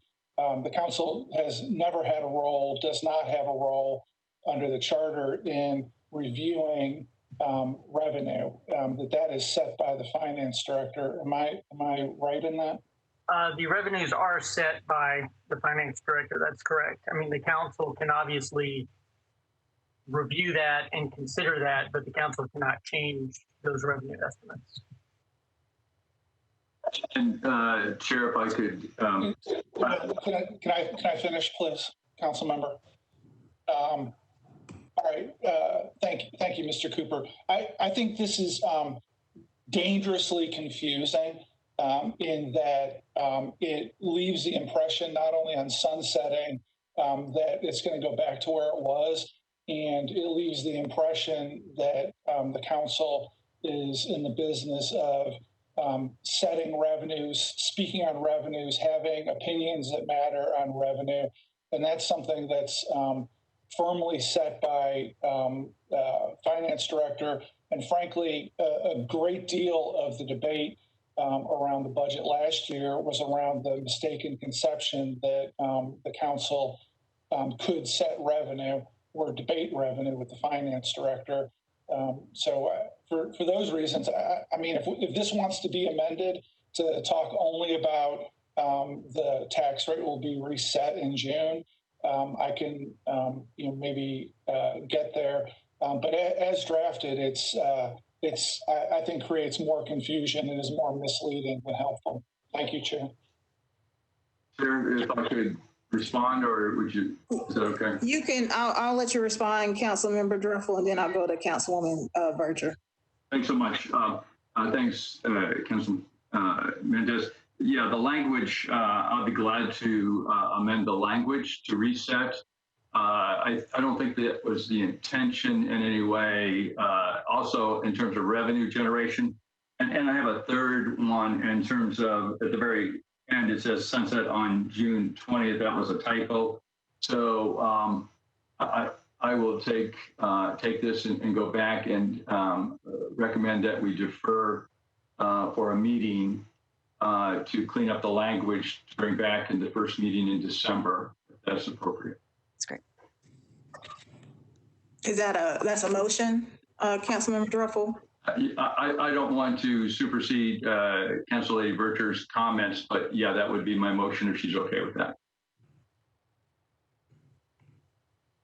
Councilwoman Vercher. Thank you, Chair. Councilman Druffel, yes, I was going to point out the typo, so great job in doing that. And then, Chair, my point, again, as everyone knows, if I'm nothing else, I'm consistent. The record and the language in the legislation needs to be reflecting what we're actually doing, to Councilman Mendez's point. So that's all I have to say, Chair. Thank you. Okay, well, Councilmember Druffel, I'll go back to you for your deferral motion. I'd like to make a motion to defer to the first meeting in December. Second. It's been properly moved and seconded. Is there any discussion? Councilwoman Swire, do you have any discussion on the deferral motion? I'll just put it out there and let the sponsor and Director Kuku fill it out that they need to. And I stepped away for a minute, so I could have missed the conversation. But my understanding, and I stand corrected, but I think I'm sure, is that the property assessment every year also determines the rate at the end of the day that people pay. So that has nothing to do with what we're setting. And so I don't know how all that plays in that. I was going to ask that question, but like I said, I stepped away and came back late. But my understanding has always been that in order to be able to come to the rate that people end up paying in their taxes, the assessed property value always impacts that. And if the property value continue to go up in this instance, as we see building and everything, and I mean, the value of property keep going up in Nashville as it is, then there's a very good chance that the rate will go down next year. So are we setting a rate that we don't control, that the market is well controlled? How does that play into all of this? I'll be more than happy to wait until the deferral, get the answer later, but that was my thought when I saw the resolution. But I don't think it's something, some of this thing we don't control. The assessed value of property plays into that rate at the end of the day, and so how do we set that and then come to that? I just don't see the need for it. Maybe I don't understand exactly what the resolution is supposed to do, and my understanding of it could be wrong. And so, but I wanted to put that out there to the sponsor, at least my take on the resolution. Thanks. I'll take that under advisement too. Thanks, Council Sopak. And again, the resolution's primary task is a reminder of how we got there with the 34% tax increase, to recognize the basis of it, so that the public would have a better sense and reminder also. I will take all these and continue to move this program. All right, Director Cooper, will you take the roll call vote, please? Allen? Aye. Benedict? Aye. Ruffle? Aye. Glover? Aye. Mendez? Aye. Porterfield? Aye. Suara? Aye. Sims? Aye. Vercher? Aye. Dunn? Aye. 10 in favor, 0 against. All right, motion carried. On the bills on second reading, Bill 2020-503, Swaller and Styles amends the Metro Code of Laws regarding the retention of procurement records. Can I get a motion? So moved. Second. Been properly moved and seconded. Is there any discussion? Seeing no hands, Director Cooper, will you take the roll call vote, please?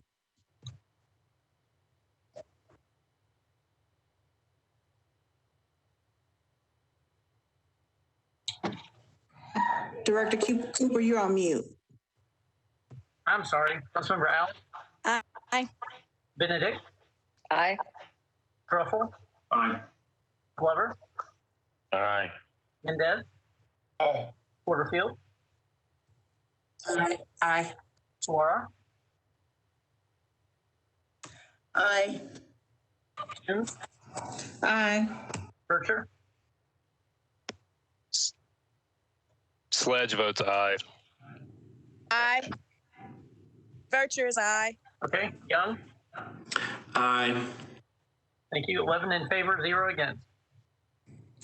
Motion carries. Bill 2020-505, Hall directs the Metro Purchasing Agent to enter into an emergency contract for the continued operation of the Bordeaux Long-Term Care Facility for the remainder of the fiscal year 2021, and affirming the council's intention that the current appropriation in the fiscal year 2021 operating budget for the Bordeaux Long-Term Care Facility management be used to fund the emergency contract. Can I get a motion?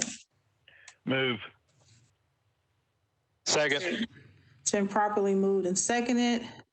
Is there any discussion? I do not see any hands. Director Cooper, will you take the roll call? Councilwoman Allen? Thank you, Madam Chair. I mean, we discussed this to some degree when we went over the resolutions, but if we could just have someone from the administration discuss the implementation of this and their comments on that, I think that would be helpful for the viewing audience. Okay. Mr. Jameson? Madam Chair, this is Mike. Thank you so much. And with me is Mary Falls and Tom Cross from Metro Legal. We had referenced in the previous discussion, having had discussions this afternoon with Signature regarding the wind down. We've since gotten an email from their chief legal counsel and legal officer, and I've just forwarded that to all council members. That was just a few moments ago, but he itemizes the reasons why a wind down would prove operationally difficult for Signature, and I can do my best to try to summarize the backdrop to that. But as the patient census drops, this was a 419 bed licensed bed facility. They're now down to 32 patients. As that census drops, their revenue is dependent upon that patient count, but their expenses remain relatively stable because they have obligations towards payroll, among a multitude of others, that remain consistent. So they'll have a pretty consistent burn rate of available revenues that continue until their eventual wind down. Their CEO has indicated that he does not believe that rate, the remaining funds from the original $6 million, would last much beyond February, but it's extremely difficult to project what sort of funds would be left. If we hit pause, in other words, we encounter not only the financing difficulties of revenue to expenses being a pretty difficult ratio, it's also going to be difficult as we explore Nashville General Hospital operating this. Should Nashville General Hospital conduct our assessment but decide it can't go forward, we're still going to be in a position where we have to pay the agreed severance, which is about $1.2 million. Or perhaps Nashville General Hospital would prefer to have this portion of the remaining operation funds that were allocated from the previous budget. If the patient transfer is completed by December 15th, there might be monies left over, and perhaps we could set aside that balance. But the component of this ordinance that would freeze the transfer is problematic, at least from Signature's perspective. I suspect it might also be problematic from Nashville General Hospital's perspective, but I understand that Dr. Webb would just rather not get involved in that question, and I respect that. I just have to, with no claimed expertise in the industry, have to assume that it would be easier for Nashville General Hospital to take this over with a modest census rather than a large census. We're not completely certain of what the remaining payer mix would be. Suspect it's all Medicaid. But those are the difficulties we would have with a wind down pause, if you will, and just wanted to relay that to the council.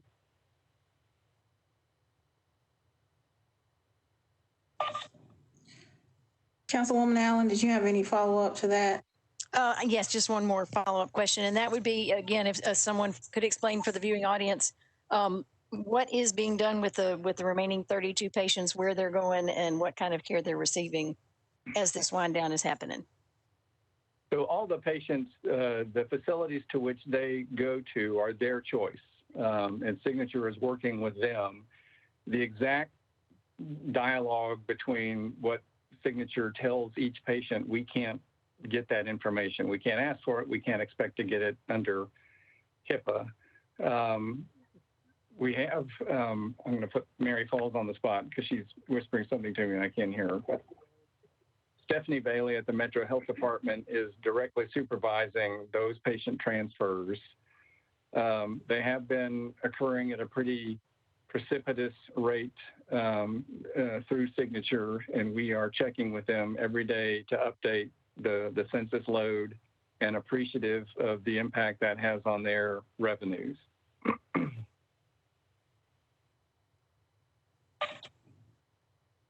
Councilwoman Allen. That's all my questions. I mean, this is a very difficult situation because certainly we want to be sure that all those patients are taken good care of and that those employees are taken good care of. And yet I continue to hear that simply from a contractual standpoint, there is simply not the time to put other things in place, and they may not result in better care for those patients just under the current circumstances. So I want to make sure that that information is out there as we make a very difficult vote on this. Thank you. And is Councilman Hall still on the call? I don't see him on the call. Director Cooper, is there any other sponsor other than Councilman Hall on this bill? I'm pulling it up right now. No, ma'am, there is not. So this is a bill on second reading. Is it deferred by rule? Deferred by rule if there's no other sponsor. And I'm looking on the website now, and there's just one listed. Okay.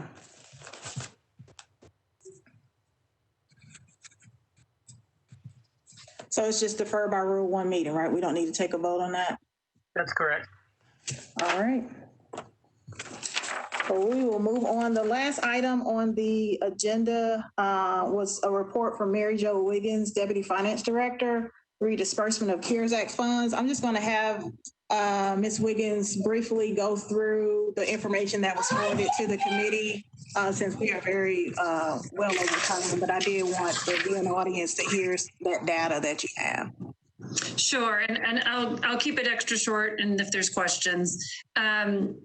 You have a spreadsheet in front of you that outlines the various sources of use, including awards that have been made externally. And the total amounts that have been allocated now, they include the farmers market, which has not been approved by council yet, but in total have been 96.3 million. which leaves approximately 24.8 million in unallocated funds. The committee is actually going to meet twice this week as they are trying to bring you one entire package or framework, so to speak, for the final spending. You can see then expenses to date have been roughly 67 million, leaving some of the funds that have been awarded are still not spent. In particular, for our city's emergency response, we are spending down to that December 30th date. And so we're glad it's not all spent because we still need it for the rest of the time period. Then the other information that's included is how many households or individuals have been served, how many small businesses, how many music venues, the different units served through that use, through those funds, as well as then some gender and race information. And I have to apologize, the zip codes were left off. That's my fault. But we are also tracking the zip codes of the individuals that are being served. I can send an updated sheet. So this is something that's actually being tracked. Each of the individual contracts for the nonprofits that are administering the funds have been responsible for reporting back numbers served along with demographics and zip codes. Each organization sends it to us every other week.